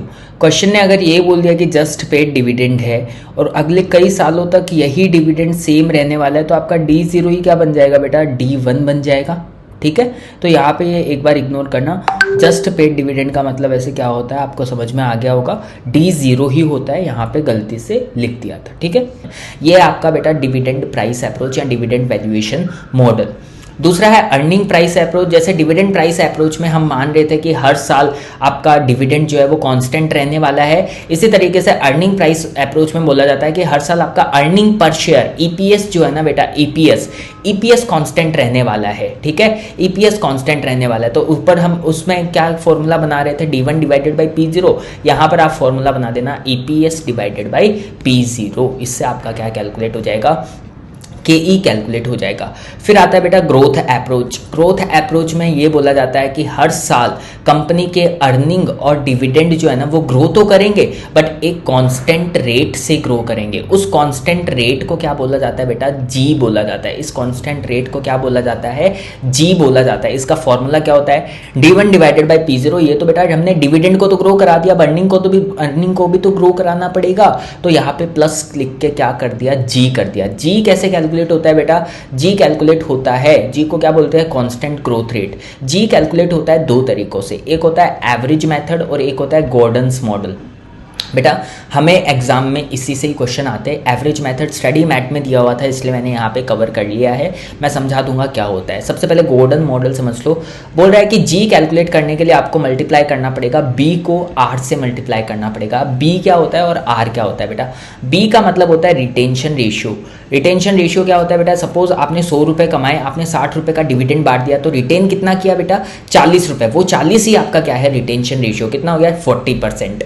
आर क्या है? Return on investment. इन्वेस्टर आपसे कितना एक्सपेक्ट करता है? Return on investment, ROI. तो अगर आप इसको इससे मल्टीप्लाई कर दोगे बेटा, रिटर्न को रिटेंशन रेशियो से अगर मल्टीप्लाई कर दोगे तभी तो ग्रो होगी कंपनी। बेटा जो भी रिटर्न मिल रहा है उसको अगर जितना आप कंपनी रखेगी उतने से ही तो ग्रो कर पाएगी ना, इसलिए इसको क्या बोलते हैं? ग्रोथ रेट भी बोलते हैं। ठीक है, फॉर्मूला क्या आया बेटा? D1 divided by P0 plus G। Average method समझ लो बेटा। एवरेज मेथड से ये फॉर्मूला है n under root D0 divided by DN-1। अब ये फॉर्मूला आया कहाँ से वो समझ लो। इसके लिए मैं आपको लेके जाता हूँ स्टडी मैट में। स्टडी मैट में आपको मिल जाएगा कैसे ये फॉर्मूले को डेराइव किया गया, वो मैं आपको समझा देता हूँ बेटा। तो यहाँ पे हमारा एवरेज मेथड ये रहा बेटा। आपको नॉर्मल D0 वाला पता था कि D0 से अगर मुझे D1 पे जाना है तो कैसे मैं लेके आता हूँ? DN divided by multiplied by 1 plus G to the power n। बस इसी को सॉल्व करके ये ग्रोथ रेट बनाया हुआ है बेटा। ठीक है, तो यहाँ से आपको इजीली समझ में आ जाएगा। इतना इंपॉर्टेंट नहीं है, हमें इसके अंदर डीप में जाने की जरूरत नहीं है क्योंकि इस पे क्वेश्चंस आते नहीं है। ठीक है, एक चीज़ का ध्यान रखना बेटा, अगर क्वेश्चन में आपको फ्लोटेशन कॉस्ट दिया हुआ हो, फ्लोटेशन कॉस्ट किस पे कैलकुलेट होता है? करंट मार्केट प्राइस पे। अगर क्वेश्चन में आपको फ्लोटेशन कॉस्ट दिया हुआ हो तो आपको P0 में से फ्लोटेशन कॉस्ट भी क्या कर देना है? माइनस कर देना है, ये ध्यान रखना। ठीक है, आ जाओ बेटा इलस्ट्रेशन नंबर 9 देखते हैं। इलस्ट्रेशन नंबर 9, ठीक है, इलस्ट्रेशन नंबर 9। इलस्ट्रेशन नंबर 9 मिलेगा हमें ऊपर, ये रहा। A company has paid dividend of 1 पर शेयर। बेटा हैज पेड, बेटा बोला है हैज पेड मतलब D0 1 पर share of face value of ₹10 each. 10 रुपए की फेस वैल्यू दी हुई है। लास्ट ईयर डिविडेंड पे किया, ऑब्वियसली D0 ही है फिर तो। And it is expected to grow at the rate of 10% every year. बेटा जी दे दिया हमें, जी। Calculate the cost of equity if the market price of share is 55। अब आपको डाउट आ रहा होगा कि मैं इसको डिविडेंड वाले मेथड से करके आऊँ या अर्निंग वाले मेथड से करके आऊँ या फिर ग्रोथ अप्रोच से करके आऊँ। बेटा आप मुझे बताओ, अगर आपके घर पे बेटा पाव पड़े हैं, मसाला पड़ा है, अलग अलग सब्जियां पड़ी है, तो आप पाव भाजी बनाओगे या कुछ और बनाओगे? हाँ, पाव भाजी बनाओगे या कुछ और बनाओगे? बेटा जो चीज़ें, जो सामग्री हमारे पास अवेलेबल है उससे जो भी बेस्ट फिट होता है वही तो बनाएंगे। तो हमारी सामग्री में बेस्ट फिट क्या हो रहा है बेटा? ग्रोथ रेट दी हुई है, तो इसका मतलब ये किससे पूछना चाह रहा है? हमसे ये ग्रोथ मॉडल से ही पूछना चाह रहा है। ठीक है, तो यहाँ पे बेटा अगर बात करें तो हमें ग्रोथ मॉडल का फॉर्मूला पता है। क्या इसमें फ्लोटेशन कॉस्ट है? क्या नहीं है। तो फॉर्मूला क्या हो जाएगा? D1 divided by P0 plus G। तो यही फॉर्मूला मैंने यहाँ पे लगाया हुआ है बेटा, D1 divided by P0 plus G, जहाँ पे D0 हमारा कितना दिया हुआ है क्वेश्चन में? 1, G दिया हुआ है 10%, P0 दिया हुआ है 55 का। तो हमें D1 बनाना है तो इसको ग्रोथ रेट से मल्टीप्लाई कर दिया और P0 ले लिया और प्लस G कर दिया, तो हमारा KE निकल के यहाँ पे आ जाएगा। ठीक है, उसके बाद में नेक्स्ट है बेटा realised yield approach. Realised yield approach क्या होता है बेटा? ये फोर्थ अप्रोच है KE निकालने का। ठीक है, एज पर दिस अप्रोच, ये अप्रोच क्या बोलता है? The average rate of return realised in the past few years is regarded as the expected rate of return. मतलब ये पास्ट के डेटा को क्या देता है बेटा? इंपॉर्टेंस देता है। मतलब पास्ट के ईयर्स में आपने जो एवरेज रेट कमाई है ना, वही आपकी expected rate in the future है। ठीक है, if company KE, if it computes KE based on the past records of dividend actually realized by the equity shareholders. In this approach we might have two types of questions. इसमें दो तरीके के question आ सकते हैं बेटा आपके पास। एक आ सकता है where dividend for a specified period and sale proceeds at the end of specified period is given. बेटा आज सपोज आपने 5 साल बाद शेयर को बेच दिया, आपके ऊपर है ना कब बेचना है। आपने 5 साल बाद शेयर को बेच दिया, तो ये भी बोल रखा है कि क्वेश्चन ने आपको डिविडेंड तो 5 सालों में मिला ही है, प्लस लास्ट में आपने शेयर्स भी बेच दी है। तो KE कैसे कैलकुलेट होगा बेटा? ट्रायल एंड एरर मेथड से। बेटा ट्रायल एंड एरर मेथड पता है आपको कौन सा है? IRR जैसे कैलकुलेट किया था ना, सेम उसी तरीके से कैश फ्लोज निकाल के डिस्काउंटिंग करनी है बेटा। ठीक है, डिस्काउंटिंग फैक्टर आपको अस्यूम करने हैं और उस तरीके से करना है। इलस्ट्रेशन नंबर 10 इसमें आप देख सकते हो, इलस्ट्रेशन नंबर 10 देख लो। Mister Mehra had purchase the share of Alpha Limited for 1000 रुपए में आपने परचेज किया। He receive dividend for a period of 5 years at the rate of 10%। हर साल आपने 10% का डिविडेंड कमाया। At the end of 5th year आपने 1128 रुपये में इसको बेच दिया बेटा, आपने 1128 रुपये में इसको बेच दिया। You are required to compute the cost of equity as per realised yield approach. वैसे ही बेटा आपको कॉलम्स बनाने हैं और कॉस्ट ऑफ इक्विटी कैलकुलेट कर लेनी है, मतलब IRR कैलकुलेट करके देना है बेसिकली। 0 1 2 3 4 5 0 में क्या आ जाएगा, 1000 रुपये नेगेटिव में लिख दोगे, फिर 100 5 सालों के लिए लिखोगे और लास्ट में 1128 लिखोगे। टोटल कितना आ जाएगा 5वें साल में 1228, और डिस्काउंटिंग फैक्टर अज्यूम करके वो IRR वाला फॉर्मूला लगा के आपको रियलाइज्ड यील्ड अप्रोच से ये निकाल लेना है बेटा। आई होप आपको समझ में आ गया होगा मैं क्या बोलना चाह रहा हूँ। Similar to IRR approach, realised yield approach, ठीक है। दूसरे टाइप का क्वेश्चन पूछता है बेटा, where dividend for a specified period and share price at the beginning of the each period is given. अब यहाँ पे क्या दे रहा है, डिविडेंड तो दे रहा है प्लस सेल प्रोसीड्स नहीं दे रहा है। अब क्या दे रहा है, हर साल के शुरुआत में हमारी शेयर प्राइस कितनी है वो दे रहा है। अगर इस टाइप का क्वेश्चन आता है, जैसे कि हमें क्वेश्चन दिया हुआ है इलस्ट्रेशन नंबर 11, तो हमें कैसे काम करना है बेटा, वहां पे जाके ही समझेंगे तो ज़्यादा बेटर समझ में आएगा। इलस्ट्रेशन नंबर 11 आ जाओ। Calculate the cost of equity from the following data using the realised yield approach. आपको कॉस्ट ऑफ इक्विटी निकाल के देना है रियलाइज्ड यील्ड अप्रोच से। डिविडेंड पर शेयर आपको हर साल का दिया हुआ है, स्पेसिफाइड डिविडेंड दिया हुआ है, प्लस आपको हर साल के बिगिनिंग में प्राइस कितना है वो दिया हुआ है बेटा। कौन सा केस हो गया हमारा, पहला वाला केस हो गया क्या, ये सॉरी दूसरा वाला केस हो गया क्या। तो इसमें कैलकुलेशन कैसे करनी है बेटा, कैलकुलेशन कुछ नहीं है, आपको क्या करना है, इस तरीके से कैलकुलेट करना है। कैसे, KE कैलकुलेट करके देना है हमें। तो आपको फॉर्मूला ध्यान रखना है। क्या फॉर्मूला ध्यान रखना है बेटा, 1 + y1 multiplied by 1 + y2 multiplied by 1 + yn to the power 1/n - 1। ये फॉर्मूला आपको याद करना पड़ेगा, याद कर लीजिएगा। 1 + y1 कैसे कैलकुलेट होगा, d1 + p1 divided by p0। 1 + y2 कैसे कैलकुलेट होगा, d2 + p2 divided by p1। बेटा d1 का मतलब फर्स्ट ईयर का डिविडेंड, p1 का मतलब फर्स्ट ईयर जो प्राइस है वो, और p0 क्या हो गया, जो आपकी आज की प्राइस है वो, ठीक है। इसी तरीके से आपको ये निकालते रहना है। तो बेटा यहाँ पे देख लो, 1 + y1 कैसे कैलकुलेट किया, d1 + p1 divided by p0। d1 कितना है बेटा, 1 रुपये का d1 है। p1 कितना है बेटा, p1 का मतलब हुआ बेटा जो बिगिनिंग का प्राइस है। बिगिनिंग का प्राइस बेटा सेकंड ईयर के बिगिनिंग में जो प्राइस है वही तो एक साल के एंड में जो डिविडेंड मिलेगा उससे मैच करेगा बेटा, ये ध्यान रखना। एक साल के बाद आपको 1 रुपये मिल रहे हैं, समझ रहे हो, पर उस दिन प्राइस क्या रही होगी बेटा, 9 रुपये रही होगी या 9.75 रही होगी, खुद दिमाग लगाओ। ये प्राइस तो एक साल के शुरुआत में है, 2 साल के शुरुआत की प्राइस एक साल के अंत की प्राइस है बेटा, तो 9.75 लेंगे एज अ P1। तो 1 + 9.75 डिवाइडेड बाई P0 कितना है, 9।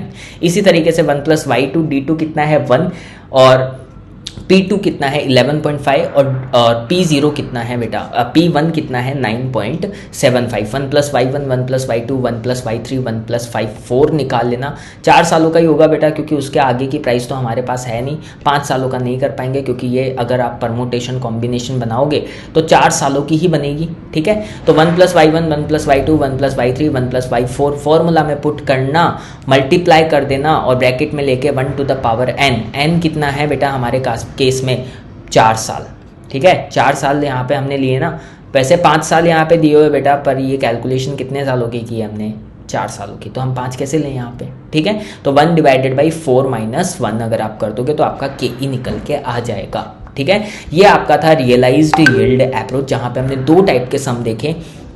एक के अंदर हम कर रहे थे जहाँ पे हमें डिविडेंड भी दिया हुआ है और सेल प्रोसीड्स भी दिया हुआ है, तो IRR से कैलकुलेट कर दिया। और दूसरा हुआ जब हमें डिविडेंड भी दिया हुआ है और share price at the beginning of each period दिया हुआ है, तो इस वाले फॉर्मूला से हमने कैलकुलेट कर दिया। लास्ट अप्रोच है बेटा KE निकालने की, which is CAPM, capital asset pricing model, जिसपे मोस्टली क्वेश्चन पूछा जाता है बेटा। आप मुझे बताओ ये मॉडल जो है ना क्या अजम्पशन लेता है बेटा, हर मॉडल की कुछ ना कुछ अजम्पशन थी। जैसे डिविडेंड वाला मानता था कि डिविडेंड हर साल कॉन्स्टेंट रहने वाला है, EPS वाला मानता था कि EPS हर साल कांस्टेंट रहने वाला है, ग्रोथ मानता है कि ग्रोथ हर साल कांस्टेंट रहने वाली है, रियलाइज्ड यील्ड बोलता है कि पास्ट ईयर की जो रिटर्न है वही फ्यूचर में मिलने वाली है। तो कैपिटल एसेट प्राइसिंग मॉडल की क्या असम्पशन है बेटा, ये मानता है एक linear relationship between risk and reward. Risk and return के बीच में ये एक लीनियर रिलेशनशिप मानता है। लीनियर रिलेशनशिप का मतलब हो गया, जब आपका रिस्क बढ़ेगा तो आपका रिटर्न भी क्या होगा बेटा, बढ़ जाएगा। जब आपका रिस्क कम होगा तो आपका रिटर्न भी क्या होगा बेटा, कम हो जाएगा। आपने हर्षद मेहता देखी होगी, स्कैम 1992 देखिए बेटा, उसके अंदर क्या होता था, रिस्क है तो इश्क है, बस वही चीज़ है। अब इसने बोला ये रिस्क जो है ना बेटा, दो टाइप की हो सकती है। एक होती है अनसिस्टमेटिक रिस्क, एक होती है सिस्टमेटिक रिस्क। दो टाइप की रिस्क आपको दी गई है। इस पे क्वेश्चन में थ्योरेटिकल, इस पे एग्जाम में थ्योरेटिकल क्वेश्चन भी पूछ लिया जाता है। एक होती है अनसिस्टमेटिक रिस्क और एक होती है सिस्टमेटिक रिस्क। अनसिस्टमेटिक रिस्क वो होती है बेटा जो कंपनी स्पेसिफिक रिस्क होती है, मतलब वो सिर्फ आपकी कंपनी की रिस्क है और किसी कंपनी की रिस्क नहीं है, ठीक है। उसको क्या बोलते हैं, अनसिस्टमेटिक रिस्क। सिस्टमेटिक रिस्क जो होती है पूरी इकोनॉमी की रिस्क है, मतलब उस इकोनॉमी में, उस पूरी इकोनॉमी में जितने भी कंपनियां होंगी वो सब उससे क्या हो रही है, इफेक्ट हो रही है बेटा, ठीक है। उसको क्या बोलते हैं, सिस्टमेटिक रिस्क। अनसिस्टमेटिक रिस्क जो है वो कंपनी की परफॉर्मेंस से रिलेट करती है और सिस्टमेटिक रिस्क जो है ना वो कंपनी की परफॉर्मेंस से रिलेट नहीं करती है बेटा, कंपनी स्पेसिफिक रिस्क नहीं है ना, इसलिए। अनसिस्टमेटिक रिस्क को हम क्या रिड्यूस कर सकते हैं क्या बेटा, क्या एलिमिनेट कर सकते हैं, कर सकते हैं बेटा। आप जो है एक कंपनी में पैसा लगाने की बजाय 3-4 कंपनियों में पैसा लगाओ, अपने पोर्टफोलियो को क्या कर दो बेटा, डाइवर्सिफाई कर दो, ताकि आप किसी एक कंपनी से इन्फ्लुएंस ना हो, ठीक है। तो हम डाइवर्सिफिकेशन से हम क्या कर सकते हैं, इसको रिड्यूस कर सकते हैं, एलिमिनेट कर सकते हैं। पर सिस्टमेटिक रिस्क को कर सकते हो क्या बेटा, अगर कहीं पे इन्फ्लेशन आ गया तो वो तो सारी कंपनी को इम्पैक्ट करने वाला है, तो डाइवर्सिफिकेशन से भी क्या फर्क होगा।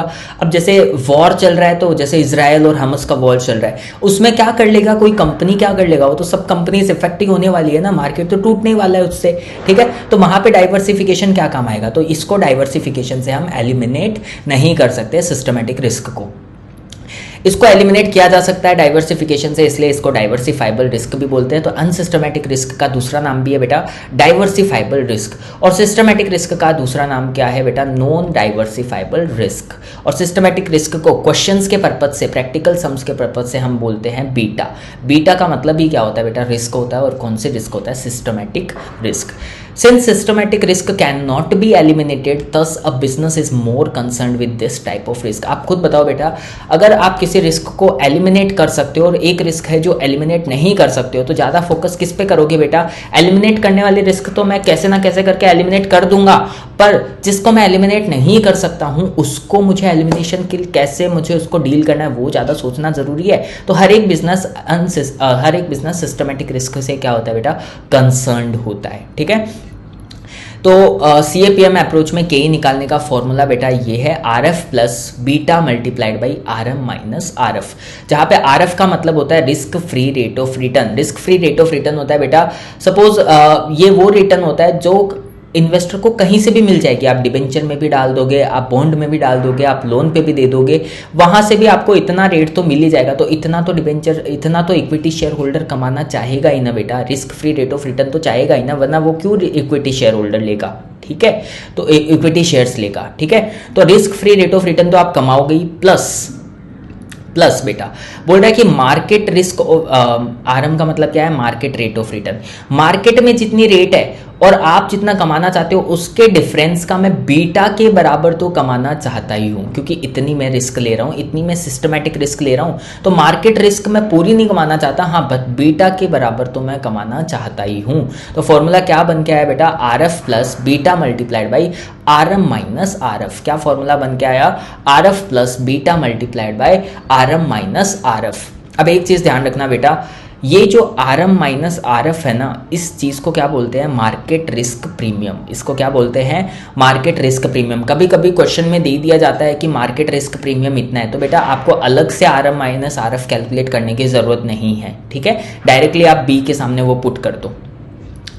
अगर क्वेश्चन बोलता है कि ये सिक्योरिटी प्रीमियम रिस्क है, तो इसका मतलब क्वेश्चन ये पूरा का पूरा कैलकुलेट करके दे रहा है beta multiplied by RM minus RF। ये ध्यान रखना, सम्स जब करेंगे हम तो इसका ध्यान होना बहुत ज़रूरी है। इलस्ट्रेशन नंबर 12 आ जाओ बेटा, 11 तक हमने अच्छे से कर लिए सारे के सारे इलस्ट्रेशन। अब आ जाओ इलस्ट्रेशन नंबर 12 में। CAPM मॉडल से करना है। Calculate the cost of equity capital of H limited whose risk free rate of return equals 10%। RF कितना दे दिया बेटा 10%। The firm's beta equals to 1.75 and return on market portfolio equals to 15%। बेटा सब कुछ दिया हुआ है। 10 प्लस 1.75 मल्टीप्लाइड बाई 15 माइनस 10। ठीक है, RM कितना दिया हुआ था 15% का, RF कितना है 10%, बीटा कितना है 1.75। फॉर्मूला में पुट करना है, आपका KE निकल के यहाँ पे आ जाएगा। ठीक है, तो बेटा आई होप KE सबको समझ में आ गया होगा। अब आता है नेक्स्ट KR निकाल के बताओ बेटा। KR बेटा KR मतलब कॉस्ट ऑफ रिटेन्ड अर्निंग्स। इसकी कॉस्ट कौन सी होती है बेटा, अपॉर्चुनिटी कॉस्ट। ठीक है, इसकी वैसे तो कोई कॉस्ट लगती नहीं है, सिर्फ और सिर्फ कौन सी कॉस्ट लगती है बेटा, opportunity cost of dividends foregone by the equity share holders. तो आपको पता होगा बेटा KE नॉर्मली किसके बराबर होता है, KR के बराबर। KR जो है तो है वो KE और KR दोनों सेम होता है, क्योंकि अलग से कहीं कॉस्ट तो चुका के आनी पड़ नहीं रही बेटा। तो जो डिविडेंड हमने रखा है उसी की तो कॉस्ट हमारी अपॉर्चुनिटी कॉस्ट है। ठीक है, तो KE is equals to KR। जिस तरीके से आपने KE कैलकुलेट किया, सेम पांचों मॉडल से आप क्या कर सकते हो बेटा, KR कैलकुलेट कर सकते हो। पर एक जगह डिफरेंस आ जाएगा, अगर क्वेश्चन में फ्लोटेशन कॉस्ट मतलब इशू एक्सपेंस दिया हुआ हो तो फिर बेटा KE जो है ना वो KR से बड़ा आएगा। मैं इसका रीजन समझाता हूँ आपको। बेटा इक्विटी शेयर इश्यू करते हो तो आपका कुछ इश्यू एक्सपेंडिचर तो लगते हैं, पर रिटेन्ड अर्निंग्स को रखने में क्या कोई फ्लोटेशन कॉस्ट या इश्यू एक्सपेंडिचर आती है क्या, नहीं आती ना। वो तो आप अपनी कंपनी में ही रखते हो ना, इश्यू करने पे ही तो इश्यू एक्सपेंडिचर लगते हैं। तो आपका जब इश्यू एक्सपेंडिचर लग जाएंगे बेटा, जब आपके इश्यू एक्सपेंडिचर लग जाएंगे तो आपकी कॉस्ट बढ़ जाएगी क्या, मतलब इक्विटी शेयर होल्डर्स की कॉस्ट बढ़ जाएगी ना, KE की कॉस्ट बढ़ जाएगी ना। इसलिए KE will be greater than KR अगर फ्लोटेशन कॉस्ट क्वेश्चन में दी हुई हो तो।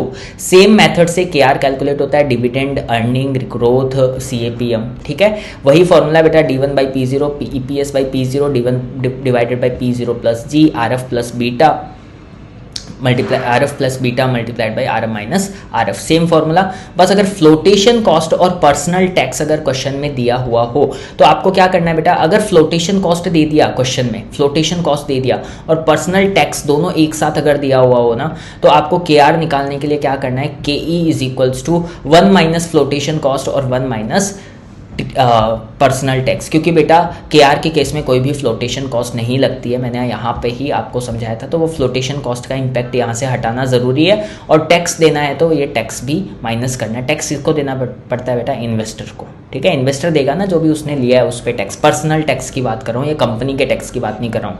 इसका क्वेश्चन भी है बेटा, इसका क्वेश्चन मैं आपको अगर दिखाऊँ तो क्वेश्चन नंबर, इसका इलस्ट्रेशन नंबर होगा, illustration number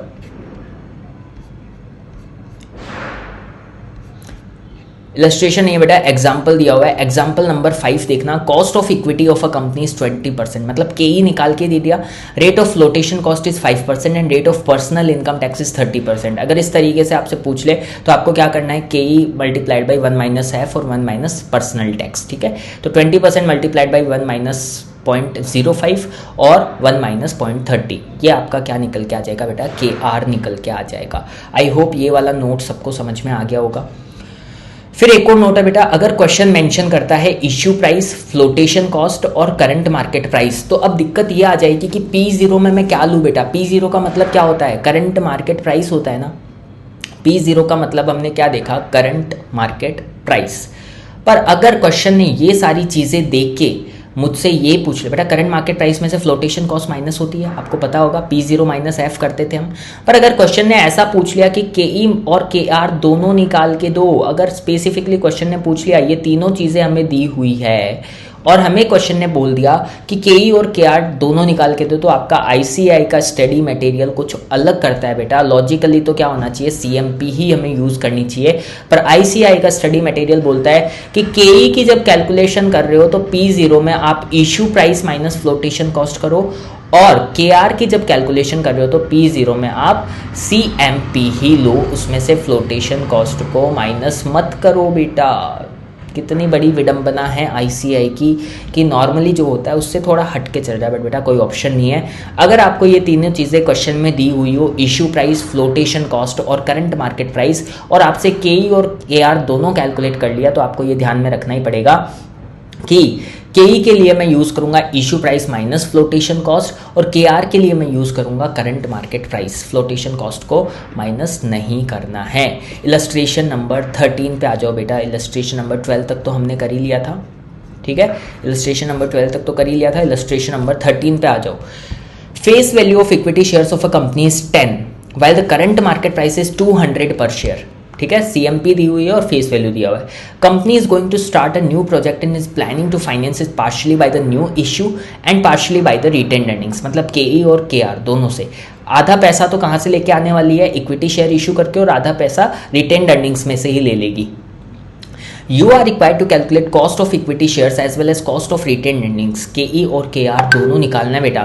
If issue price will be, क्या बोल रहा है, if issue price will be 190 per share, बेटा इशू प्राइस भी दे दिया और आपको करंट मार्केट प्राइस भी दे दिया और फ्लोटेशन कॉस्ट भी दे दिया। तो अब ये वाला नोट आपके काम आएगा बेटा। ये वाला नोट आपको ध्यान में रखना है कि के निकालते टाइम मैं issue price minus flotation cost करूंगा और KR निकालते टाइम मैं करंट मार्केट प्राइस को यूज करूंगा। Dividend at the end of first year is expected to be 10 and बोल रहा है कि एक्सपेक्टेड डिविडेंड बेटा मतलब D1 ही कैलकुलेट करके दे दिया इन्होंने, और ग्रोथ रेट दे दिया 5%। बेटा ग्रोथ रेट दिया हुआ है तो CAPM मॉडल से करना, सॉरी ग्रोथ मॉडल से करना पड़ेगा हमें। तो ग्रोथ मॉडल का फॉर्मूला क्या होता है, KE निकालने के लिए D1 divided by P0 plus G होता है ना बेटा।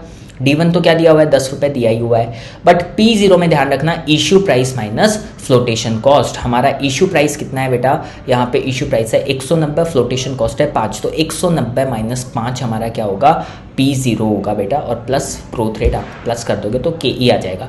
KR कैसे कैलकुलेट होगा बेटा, KR आपको कैसे कैलकुलेट करना है, KR में सेम फॉर्मूला ही है पर P0 में आप इस बार क्या यूज करोगे, current market price which is 200 rupees, तो 200 रुपीज़ आप यहाँ पे यूज करोगे, बाकी सेम है। इस तरीके से आपको ये ध्यान रखना है। तो ये एक इंपॉर्टेंट नोट है बेटा, स्पेसिफिकली आपको रटना ही पड़ेगा उसको, ICAI ऐसा ही बोलता है, ठीक है। तो बेटा यहाँ पे आपको अलग अलग जो भी इंडिविजुअल कॉस्ट हमें निकालनी थी अलग अलग फंड्स की, वो हमने कैलकुलेट करना सीख लिया है। हमने कैलकुलेशन करना सीख लिया है कि किस तरीके से हम KE कैलकुलेट करते हैं, KD कैलकुलेट करते हैं, KP कैलकुलेट करते हैं, KR कैलकुलेट करते हैं, अलग अलग मेथड्स क्या क्या हैं, सब हमने कैलकुलेशन करना सीख लिया। 14 देख लेना बेटा, D0 दिया हुआ है, P0 दिया हुआ है, G दिया हुआ है, calculate the cost of retained earnings, ठीक है। KR निकालना है, फॉर्मूला क्या हो जाएगा, D1 divided by P0 plus G, P0 है ही आपके पास, D1 कैसे निकल जाएगा, 4.19 मल्टीप्लाइड बाई 1.05, ये P1 हो जाएगा, सॉरी D1 हो जाएगा, और आप क्या निकाल देना बेटा, प्लस G कर दोगे तो क्या आ जाएगा, KE निकल के आ जाएगा। सिंपल सा है, इसलिए मैंने किया नहीं। इलस्ट्रेशन नंबर 15 RF दिया हुआ है, बीटा दिया हुआ है, RM माइनस RF दिया हुआ है, CAPM यूज करके बेटा निकाल देना, फॉर्मूला ही लगाना है, ठीक है। नेक्स्ट टॉपिक अब आपका आता है बेटा weighted average cost of capital, या फिर ओवरऑल कॉस्ट ऑफ कैपिटल भी इसको बोला जाता है। अब हमें क्या करना है बेटा, ये होता क्या है, हमने अलग अलग इंडिविजुअल सोर्सेस की कॉस्ट तो निकाल ली। अब हमें अगर इन सारे सोर्सेज को हम कंबाइन कर देते बेटा, प्लस कर देते हैं सारे सोर्सेज की कॉस्ट को और एक एवरेज कॉस्ट निकाल लेते हैं, उसी को ही क्या बोलते हैं बेटा, weighted average cost of capital. To balance financial risk, control and cost of capital, a company usually does not procure funds from a single source, rather it makes a mixture of various sources of finance, और various sources of finance है बेटा equity, debt, preference, ठीक है। तो अलग अलग combination बनाती है company. Weighted average cost of capital या फिर इसको ओवरऑल कॉस्ट ऑफ कैपिटल भी बोलते हैं, इसका मतलब हुआ weighted average cost of capital of all sources of finance, ठीक है। जो भी हमने अलग अलग कैलकुलेट करी ना अभी तक, उन सबको क्या कर देना बेटा, कंबाइन कर देना, वेटेड एवरेज निकाल लेना। और ये वेटेड एवरेज किसके बेसिस पे निकाले जाएंगे बेटा, वेट्स के बेसिस पे, और वेट्स दो चीजों के बेसिस पे दिए जा सकते हैं, एक बुक वैल्यू वेट्स हो सकते हैं जो कि आपको क्वेश्चन में दिए हुए होंगे, एक मार्केट वैल्यू वेट्स हो सकते हैं वो भी आपको क्वेश्चन में दिए हुए होंगे, ठीक है। तो use weights as per the requirement of the question. अब यहाँ पे बेटा फॉर्मेट कैसा है बेटा, सिंपल सा है, कैसे आप क्वेश्चन में प्रेजेंट करके आओगे, सॉल्यूशन में प्रेजेंट करके आओगे weighted average cost of capital निकालने को। सबसे पहले जो भी सोर्सेज है आपके वो लिख लेना, equity, retained earnings, preference shares, long term date. उसके बाद में इनका कितना कितना अमाउंट है क्वेश्चन में दिया हुआ है वो लिख लेना। इस अमाउंट के बेसिस पे आप क्या निकाल लेना बेटा, वेट्स निकाल लेना, ठीक है। जो भी इसका अमाउंट है divided by total multiplied by divided by total कर दोगे तो आपका वेट निकल के आ जाएगा हर एक चीज़ का, ठीक है। और जो आपने अलग अलग कॉस्ट निकाली है बेटा ऊपर, KE, KP, कॉस्ट इक्विटी के सामने KE आ जाएगा, रिटेन्ड अर्निंग्स के सामने केआर आ जाएगा, प्रेफरेंस शेयर्स के सामने केपी आ जाएगा, लॉन्ग टर्म डेट के सामने केडी आ जाएगा, और लास्ट में आपको क्या करना है, वेट्स को मल्टीप्लाई कर देना और कॉस्ट को मल्टीप्लाई कर देना। लास्ट में जो टोटल आएगा आपका वही आपका क्या हो जाएगा, weighted average cost of capital. ठीक है बेटा, इस तरीके से 5 कॉलम में आपको WACC कैलकुलेट करके आना है। एक चीज़ का ध्यान रखना बेटा, बुक वैल्यू वेट्स तो क्वेश्चन में जो दिए हुए होते हैं वो ले लेते हैं, बट मार्केट वैल्यू क्वेश्चन में दिए हुए वही लेना है। पर आप एक चीज़ बताओ, क्या रिटेन्ड अर्निंग्स की कोई मार्केट वैल्यू होती है? अरे मार्केट वैल्यू तो इक्विटी शेयर की होती है, रिटेन्ड अर्निंग्स की थोड़ी ना कोई मार्केट वैल्यू होती है। इतना तो आपको भी पता होगा बेटा, है ना। तो रिटेन्ड अर्निंग्स की जब कोई मार्केट वैल्यू नहीं होती तो रिटेन्ड अर्निंग्स के हम वेट्स कैसे लेंगे बेटा, मार्केट वैल्यू वेट्स कैसे लेंगे? तो इसके लिए इन्होंने सॉल्यूशन बताया है कि कोई आपको क्या करना है, इसकी रिटेन्ड अर्निंग्स की कोई सेपरेट मार्केट वैल्यू नहीं होती है, तो आपको क्या करना है, इक्विटी शेयर की टोटल मार्केट वैल्यू निकाल लो। ठीक है, इक्विटी शेयर की टोटल मार्केट वैल्यू निकाल लो और उसको बुक वैल्यू के रेशियो में क्या कर दो बेटा, डिवाइड कर दो इक्विटी शेयर और रिटेन्ड अर्निंग्स में। मैंने क्या बोला मैं आपको समझाता हूँ। फॉर एग्जांपल, यहाँ पे मैंने एग्जांपल बनाया हुआ आपके लिए कि आपकी बुक वैल्यू दी हुई है इक्विटी शेयर्स की 10 लाख, रिटेन्ड अर्निंग्स की 5 लाख, टोटल कितने शेयर है आपके पास 10,000, मार्केट प्राइस कितनी है इक्विटी शेयर की 160। तो इन्होंने क्या बोला, आप अगर रिटेन्ड अर्निंग्स की मार्केट वैल्यू निकालना चाहते हो तो क्या करो, सबसे पहले तो आप इक्विटी की मार्केट वैल्यू निकालो। कितनी हो जाएगी बेटा, 10,000 मल्टीप्लाइड बाई 160। ठीक है, इतना आपका क्या हो जाएगा, इक्विटी का टोटल मार्केट वैल्यू। और इस मार्केट वैल्यू को आप इक्विटी और रिटेन्ड अर्निंग दोनों में डिवाइड कर दो on the basis of book value ratio. Book value ratio बेटा, तो ये 16 लाख को मैंने बुक वैल्यू रेशियो में इक्विटी शेयर में दिया 10 डिवाइडेड बाई इसका टोटल कितना होता है बेटा 15, तो 10 डिवाइडेड बाई 15। और इसी तरीके से रिटेन्ड अर्निंग को कितना चला जाएगा 5 डिवाइडेड बाई 15। इस तरीके से मेरी मार्केट वैल्यू आ जाएगी और मार्केट वैल्यू वेट्स भी निकल जाएगी। तो फॉर्मूला वही बनाया बेटा, market value of equity share which is in our case is this, और उसके बाद में book value of equity share जो हमारे केस में 10 लाख था, और डिवाइडेड बाई दोनों का टोटल, मतलब एक तरीके से रेशियो लेना है। इसी तरीके से market value of retained earnings market value of equity shares multiplied by book value of reserve and surplus divided by दोनों का टोटल। ठीक है, चलो आ जाओ बेटा इलस्ट्रेशन नंबर 16 में। इजी सा है, यही जो मैंने अभी आपको समझाया बस वही काम करना है। मार्केट वैल्यू वेट्स इसी तरीके से उसमें कैलकुलेट करना है। Illustration number 16, cost of equity of a company is 10.41%। K दे दिया क्या, while the cost of retained earnings is 10%। K भी दे दिया आपको क्वेश्चन ने। There are 50,000 equity shares of ₹10 each. 50,000 equity share है 10 रुपए के, रिटेन्ड अर्निंग्स 15 लाख की है। ठीक है, market price per equity share is 50। Calculate weighted average cost of capital using market value weights if there are no other sources of finance. बेटा बोलता है कि आपके पास डेट नहीं है, प्रेफरेंस शेयर नहीं है, आपके पास सिर्फ और सिर्फ क्या है, इक्विटी है और रिटेन्ड अर्निंग्स है। इसी की हेल्प से हमें क्या निकाल के देना है, इसको weighted average cost of capital निकाल के देना है। तो बेटा मार्केट वैल्यू वेट्स के बेसिस पे निकाल के देना है। इसने बोला यूजिंग मार्केट वैल्यू वेट्स, तो मार्केट वैल्यू वेट्स की अगर बात करें तो हमने अभी जो किया ना बेटा वही करना है। रिटेन्ड अर्निंग्स की मार्केट वैल्यू कैसे निकालेंगे, बुक वैल्यू हमें दी हुई है क्या, इक्विटी की बुक वैल्यू कितनी हो जाएगी टोटल 50,000 मल्टीप्लाइड बाई 10, और रिटेन्ड अर्निंग्स की कितनी है 15 लाख, टोटल कितना हो जाएगा 20 लाख। ठीक है, यहाँ पे देख लो मैंने कैलकुलेशन करी है आपके लिए। तो सबसे पहले इक्विटी की टोटल मार्केट वैल्यू निकाल लो। टोटल नंबर ऑफ शेयर्स कितने हैं बेटा आपके पास 50,000 इक्विटी शेयर्स है, और मार्केट प्राइस कितनी है 50। 50,000 को 50 से मल्टीप्लाई करोगे 25 लाख का आपका क्या जाएगा बेटा मार्केट वैल्यू। इसको मैंने बुक वैल्यू के रेशियो में क्या किया हुआ है बेटा, डिवाइड किया हुआ है। तो मेरे को इक्विटी की मार्केट वैल्यू आ गई और रिटेन्ड अर्निंग्स की मार्केट वैल्यू आ गई। अब ये सिर्फ और सिर्फ मुझे weighted average cost of capital ये दोनों मैंने यहाँ पे ले लिया, यहाँ से उठा लिया मार्केट वैल्यू। वेट्स निकाल दिया बेटा, वेट्स कैसे निकाला 6,25,000 डिवाइडेड बाई 25 लाख। ठीक है, इस तरीके से वेट निकाल दिया। कॉस्ट ऑफ कैपिटल तो मुझे के और के दोनों दिया हुआ था क्वेश्चन में 10.41 और 10%। वेट्स को मैंने COC से मल्टीप्लाई कर दिया और टोटल मार दिया, तो मेरे पास क्या आ जाएगा बेटा weighted average cost of capital. I hope illustration number 16 भी सबको क्लियर हो गया होगा। नेक्स्ट टॉपिक है हमारा बेटा marginal cost of capital MCC। सो बेटा मार्जिनल कॉस्ट ऑफ कैपिटल क्या होती है, मार्जिनल कॉस्ट ऑफ कैपिटल ये बोलता है cost of raising additional rupee of capital. बोल रहा है बेटा जितना आपने ऑलरेडी लगा रखा है। अरे आपने तो बोला था कि हमें सिर्फ WACC तक ही पढ़ना है, हमें KE KD KP और KR और WACC ही पढ़ना है, पर ये मार्जिनल कॉस्ट ऑफ कैपिटल कहाँ से आ गया बेटा। एक टॉपिक और है इसके अंदर मार्जिनल कॉस्ट ऑफ कैपिटल, वो भी हमें पढ़ना है। उससे पहले चलो हम इलस्ट्रेशन नंबर 17 कर ले। देख लो इलस्ट्रेशन नंबर 17 समझ लो पहले आपका weighted average cost of capital का बेटा। Calculate the weighted average cost of capital using the following data. Book value weights के बेसिस पे भी निकाल के दो और मार्केट वैल्यू वेट्स के बेसिस पे भी निकाल के दो। The capital structure of the companies as under, बोल रहा है डिबेंचर है हमारे पास 100 रुपये पर शेयर पर डिबेंचर, प्रेफरेंस शेयर्स है 100 पर शेयर और इक्विटी शेयर्स है 10 पर शेयर, ठीक है। टोटल 20 लाख का पोर्टफोलियो है। The market prices of these securities are debenture की 105 रुपये है, प्रेफरेंस शेयर्स की 110 रुपये है, इक्विटी शेयर्स की 24 रुपये है। एडिशनल इन्फॉर्मेशन दिया हुआ है बेटा 100 पर डिबेंचर रिडीमेबल एट पर, मतलब रिडीमेबल डिबेंचर है 100 रुपये पे ही हमें रिडीम करना है। 10% कूपन रेट है, 4% फ्लोटेशन कॉस्ट है, 10 साल की मैच्योरिटी है। 100 per preference share redeemable at par, 5% coupon rate, 2% flotation cost, 10 साल की मैच्योरिटी है। इक्विटी शेयर के लिए बोला है 4 रुपये की फ्लोटेशन कॉस्ट है और मार्केट प्राइस है 24 रुपये पर share. The next year expected dividend is ₹1, मतलब D1 दिया हुआ है, एनुअल ग्रोथ मतलब G दिया हुआ है। The firm has practice of paying all earnings in the form of dividend, मतलब सारी की सारी अर्निंग फर्म पे कर देती है, मतलब KR कुछ भी नहीं है बेटा, मतलब रिटेन अर्निंग्स कुछ भी नहीं है।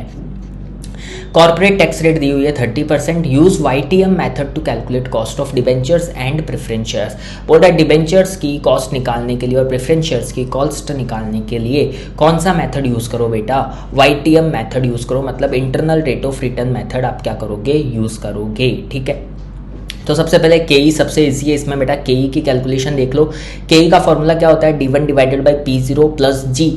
आपको पता होगा ग्रोथ मॉडल, ग्रोथ रेट दी हुई है तो D1 कितना है 1 रुपये का, P0 कितना है, P0 दिया हुआ है 24 रुपीज़, ठीक है, और प्लस G कितना दिया हुआ है 0.05। तो देख लो 1 डिवाइडेड, और बेटा 4 रुपये की फ्लोटेशन कॉस्ट भी तो थी, तो 24 में से 4 रुपये माइनस कर दो और प्लस 0.05 आ जाएगा, आपका 10% का KE आ जाएगा। फिर हमें KD निकालना है और KP निकालना है, ठीक है। KD निकालेंगे और KP निकालेंगे बेटा। KD और KP अगर निकालना है IRR मेथड से, तो मैंने आपको IRR मेथड सिखाया हुआ है बेटा, उसी तरीके से टेबल बना के, ठीक है, कैलकुलेट कर लेना, IRR रेट निकाल लेना, आपका आंसर आ जाएगा, ठीक है। इन्होंने भी 2 रेट अज्यूम करी और उसके बाद में IRR निकाला, इसी तरीके से KP निकाल लेना। मैं ये नहीं करवा रहा हूँ बेटा क्योंकि मैंने IRR मेथड आपको डिटेल में सिखा दिया है। तो आपको क्या करना है मैं समझा देता हूँ सिर्फ। 100 per debenture redeemable at par, issue price में क्या लोगे बेटा, 100 रुपये लोगे कि 105 रुपये लोगे बताओ। मैंने बोला है CMP लेंगे, अगर हमें क्वेश्चन बोलता है तो हम CMP यूज़ करेंगे, इशू प्राइस को प्रीफर नहीं करेंगे, CMP को प्रीफर करेंगे बेटा। तो CMP को प्रीफर करो। CMP कितना है बेटा 105 रुपये, तो 105 रुपये ले लो और 105 में से क्या माइनस कर दो बेटा, 4% का फ्लोटेशन कॉस्ट माइनस कर दो।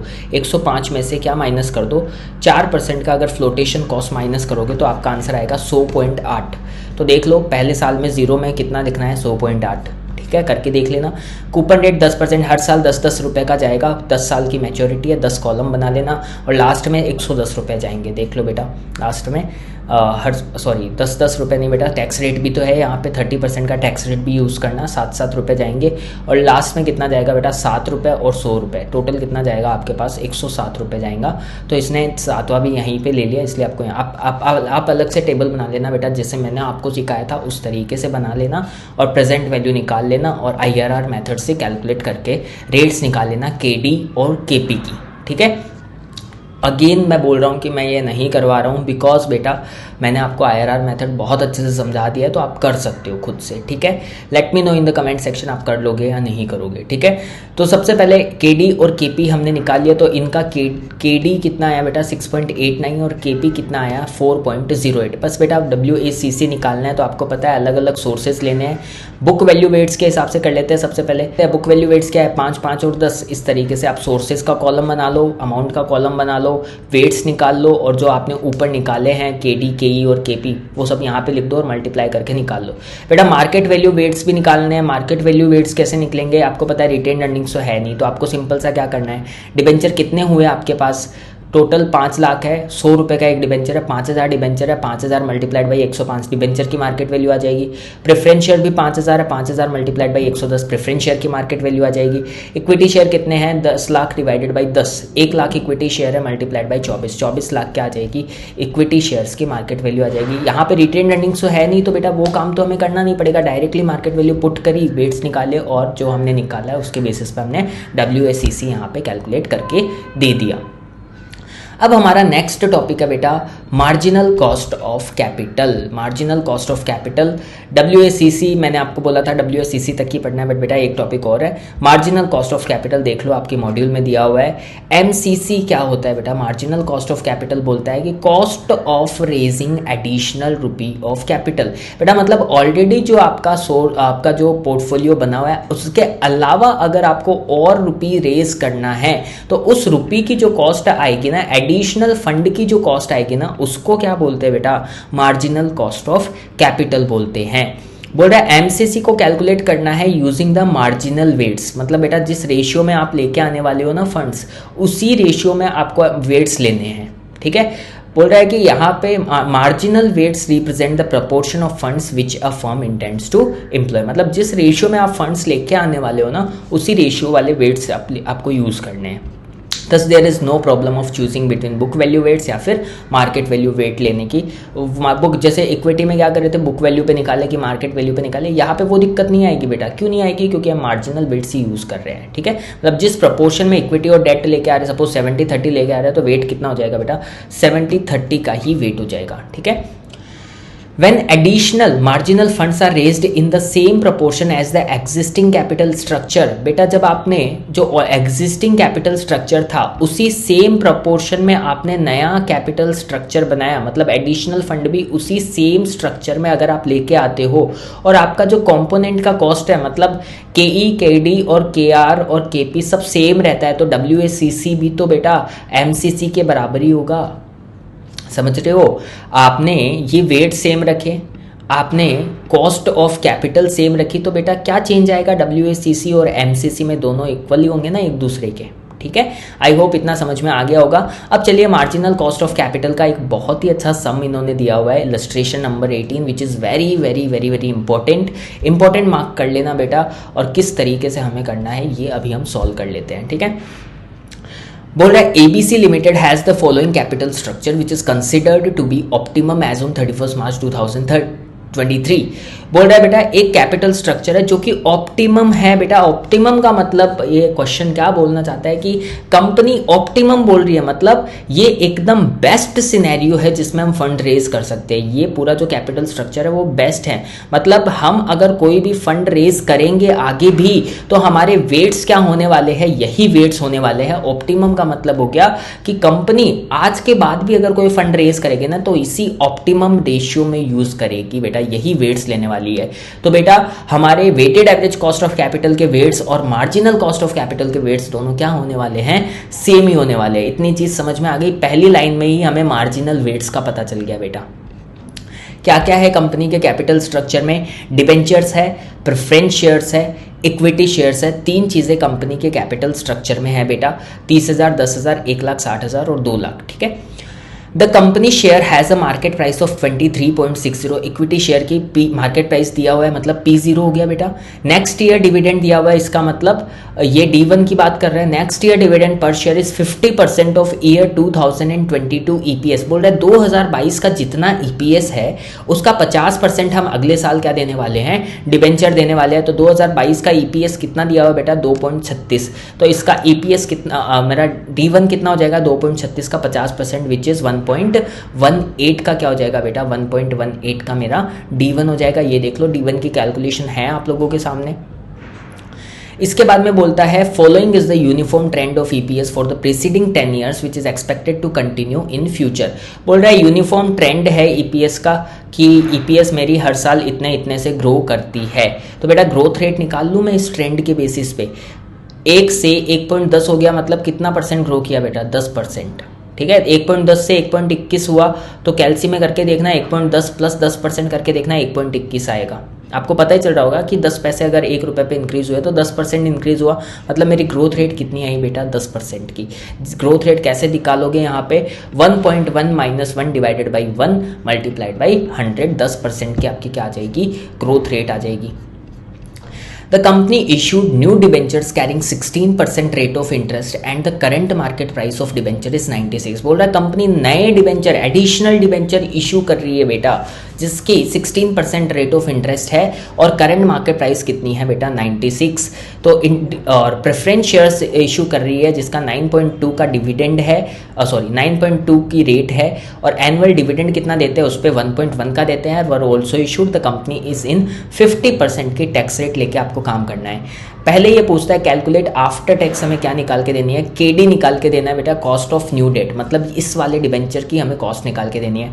केडी का फॉर्मूला आपको पता होगा बेटा, डिबेंचर रिडीमेबल है कि इरिडीमेबल है। सबसे पहले तो देखो इसने कहीं भी मैच्योरिटी पीरियड की बात करी है बेटा।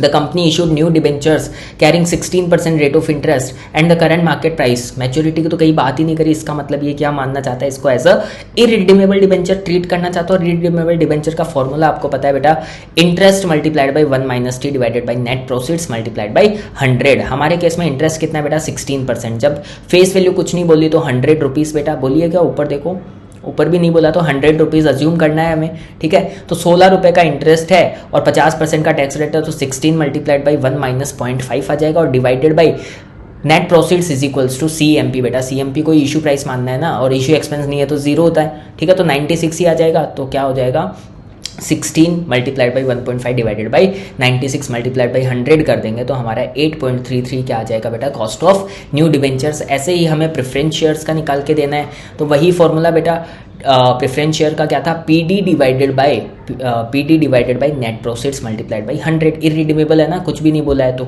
ठीक है। इसने मैच्योरिटी की बात नहीं करी है तो ये भी इरिडीमेबल वाला फॉर्मूला डाल दोगे। तो PD कितना है बेटा 1.1 डिवाइडेड बाई 9.20 और टैक्स का तो कुछ होता नहीं है प्रेफरेंस शेयर्स में, तो मल्टीप्लाइड बाई 100 कर दिया तो 12% का क्या आ गया हमारे पास, KP आ गया। तीसरा इसने क्या पूछा, cost of new equity share assuming new equity from retained earnings. बोल रहा है नए इक्विटी शेयर का हमें क्या निकाल के दो, कॉस्ट निकाल के दो। और बोल रहा है कि नए इक्विटी शेयर हम किससे इशू करने वाले हैं बेटा, रिटेन्ड अर्निंग से इशू करने वाले हैं। इसका मतलब क्वेश्चन बोलना चाहता है कि अगर आप रिटेन्ड अर्निंग से इशू कर रहे हो ना, मतलब यहाँ पे फ्लोटेशन कॉस्ट नहीं लगेगी, समझ रहे हो बेटा। रिटेन्ड अर्निंग्स में से अगर आप इशू कर रहे हो तो आपकी फ्लोटेशन कॉस्ट नहीं लगेगी, क्योंकि रिटेन्ड अर्निंग्स पे कोई फ्लोटेशन कॉस्ट नहीं लगती है, समझ रहे हो बेटा। इशू एक्सपेंस नहीं लगेगा, ठीक है। तो cost of new equity share बेटा ग्रोथ रेट दी हुई है तो ग्रोथ मॉडल से करेंगे, D1 divided by P0 plus G। D1 कितना है, हमें क्वेश्चन में D1 दिया है क्या बेटा, D1 देखो यहाँ पे नेक्स्ट ईयर डिविडेंड बोला था ना 50%, हमने निकाला भी था 1.18 ऊपर निकाल लिया था ना D1 हमने, तो D1 कितना है 1.18, D1 पुट कर देंगे 1.18। P0 दिया हुआ है बेटा क्वेश्चन में, ऊपर मार्केट प्राइस दी हुई थी इक्विटी की 23.60 लगा दिया। G हमने निकाला था 10% का यहाँ पे, तो D1 divided by P0 plus G 15% पे हमारी KE आ गई है। यहाँ पे बेटा आपका पहला क्वेश्चन जो इसने पूछा था वो सॉल्व हो गया है। आई होप सबको समझ में आ गया होगा। दूसरा क्या बोलता है ये, calculate marginal cost of capital when no new shares are issued. बोल रहा है मार्जिनल कॉस्ट ऑफ कैपिटल निकाल के दो बेटा, जब आप नए शेयर्स इशू नहीं कर रहे हो तो आपको पता है marginal cost of capital is equals to cost of the additional fund. और एडिशनल फंड में सबकी कॉस्ट हमने एक एक करके निकाल ली है बेटा, सबकी कॉस्ट हमने एक एक करके निकाल ली। क्या KD भी निकाल लिया, KP भी निकाल लिया, KE भी निकाल लिया, और KR तो हमारे केस में है ही नहीं है, रिटेन्ड अर्निंग्स तो यहाँ पे है ही नहीं है। और नया जो फंड हम इशू कर रहे हैं उसमें इक्विटी डिबेंचर और प्रेफरेंस शेयर ही इशू कर रहे हैं, ठीक है। तो वेट्स हमें पता ही है बेटा, ऑप्टिमम लिखा था ऊपर क्वेश्चन में, तो यही वेट्स हमें यूज करने हैं, ठीक है। तो सिंपल सा टेबल बना के MCC निकाल दो बेटा, सोर्सेज का टेबल बन जाएगा, वेट्स का बन जाएगा। वेट कैसे निकलेगा बेटा, डिबेंचर का वेट कैसे आया 30,000 divided by 2 lakh, 10,000 divided by 2 lakh preference share का वेट, ठीक है। ये वेट्स निकाल लेना। कॉस्ट ऑफ कैपिटल हमने ऊपर कैलकुलेट करी है, KD KP और KE तीनों कैलकुलेट किया है, और मल्टीप्लाई कर दोगे तो मार्जिनल कॉस्ट ऑफ कैपिटल हमारे पास आ जाएगा। A और B सबको समझ में आ गया क्या, ठीक है। चलो अब C में जाते हैं। C और D इंपॉर्टेंट है बेटा, अच्छे से समझना, थोड़ा सा घुमा फिरा के पूछा है बट इजी सा है, ध्यान से समझोगे तो समझ में आ जाएगा। C बोलता है determine the amount that can be spent for capital investment before new ordinary shares must be sold. बोल रहा है कि नए शेयर्स इश्यू नहीं करने हैं, before new ordinary shares must be sold. बोल रहा है एक ऐसा अमाउंट बताओ जिसका मैं कैपिटल इन्वेस्टमेंट कर सकता हूं जब मुझे नए शेयर इशू नहीं करने पड़े, जब मुझे नए शेयर इशू नहीं करने पड़े। तो बेटा मुझे पता है अगर मैं नए शेयर इशू नहीं कर रहा हूं तो मेरे पास क्या बचेगा बेटा, रिटेन्ड अर्निंग बचेगी कि नहीं बचेगी। इसने क्या बोला था यहाँ पे, नए इक्विटी कब इशू, कहाँ से इशू कर रहे हो, रिटेन्ड अर्निंग में से। तो बोल रहा है अगर रिटेन्ड अर्निंग, अगर आप इक्विटी शेयर ही इशू नहीं कर रहे हो तो आपके पास क्या बचेगा बेटा, रिटेन्ड अर्निंग्स। ठीक है, इक्विटी के नाम पे आपके पास क्या बचने वाला है, रिटेन्ड अर्निंग बचने वाला है। इक्विटी का मतलब क्या होता है बेटा, इक्विटी प्लस रिटेन्ड अर्निंग्स। ठीक है, तो अब इक्विटी तो आप इशू कर नहीं रहे, रिटेन्ड अर्निंग्स ही बचा, तो रिटेन्ड अर्निंग ही बचेगा आपके पास। तो बेटा निकाल लेकर रिटेन्ड अर्निंग कितना बचा हमारे पास, जो भी हमारा अर्निंग था बेटा, जो भी हमारा अर्निंग था कितना था, देखो यहाँ पे सी में देखो रिटेन्ड अर्निंग्स कैसे निकलेगा बेटा। इसने बोला कि 2022 का जो भी हमारा ईपीएस है, जो भी हमारा ईपीएस है उसका 50% हम डिविडेंड दे देते हैं। इसका मतलब बेटा 50% तो रिटेन्ड अर्निंग्स में, रिजर्व्स एंड सरप्लस में जा रहा है ना। तो 2022 का कितना ईपीएस है, 2.36। कितने शेयर्स पे बेटा, कितने शेयर है हमारे पास, 10,000 शेयर। तो total 2.36 multiplied by 10,000 multiplied by 50% अगर कर दूंगा तो मेरे पास क्या रिटेन्ड अर्निंग्स का अमाउंट आ जाएगा क्या बेटा, 50% multiplied by 2.36 multiplied by 10,000 shares अगर मैं कर दूंगा तो 11,800 का रिटेन्ड अर्निंग मेरे पास पड़ा है। 11,800 का रिटेन्ड अर्निंग मेरे पास पड़ा है। इस 11,800 में से बोल रहा है मुझे कोई भी नए शेयर इशू नहीं करने हैं। ठीक है, पर मुझे बोल रहा है कि टोटल अमाउंट बताओ जो आपके पास इन्वेस्टमेंट के लिए पड़ा है। बेटा मुझे पता है इक्विटी का मेरा जो वेटेज है वो कितना है मेरे पोर्टफोलियो में, 1,60,000 divided by 2 lakh. 1,60,000 divided by 2 lakh कितना होता है बेटा, हमने निकाला हुआ है यहाँ पे, एमसीसी जब कैलकुलेट कर रहे थे, 1,60,000 डिवाइडेड बाई 2 लाख होता है 80%। ठीक है, तो इक्विटी का प्रपोर्शन हमारे पोर्टफोलियो में कितना है बेटा, 80%। ठीक है, तो ये जो रिजर्व एंड सरप्लस है वो भी तो हमारा इक्विटी ही है। तो ये कितना है बेटा, ये 11,800 कितना है, ये है 11,800 आपका कितना है, 80% है। तो 100% कितना है बेटा, निकाल लो। 11,800 अगर 80% है तो 11,800 डिवाइडेड बाई 80 मल्टीप्लाइड बाई 100 कर दो चाहिए, या फिर 11,800 डिवाइडेड बाई 80% करोगे तो 14,750 वो अमाउंट है जो आपके पास टोटल कैपिटल इन्वेस्टमेंट करने के लिए अवेलेबल है।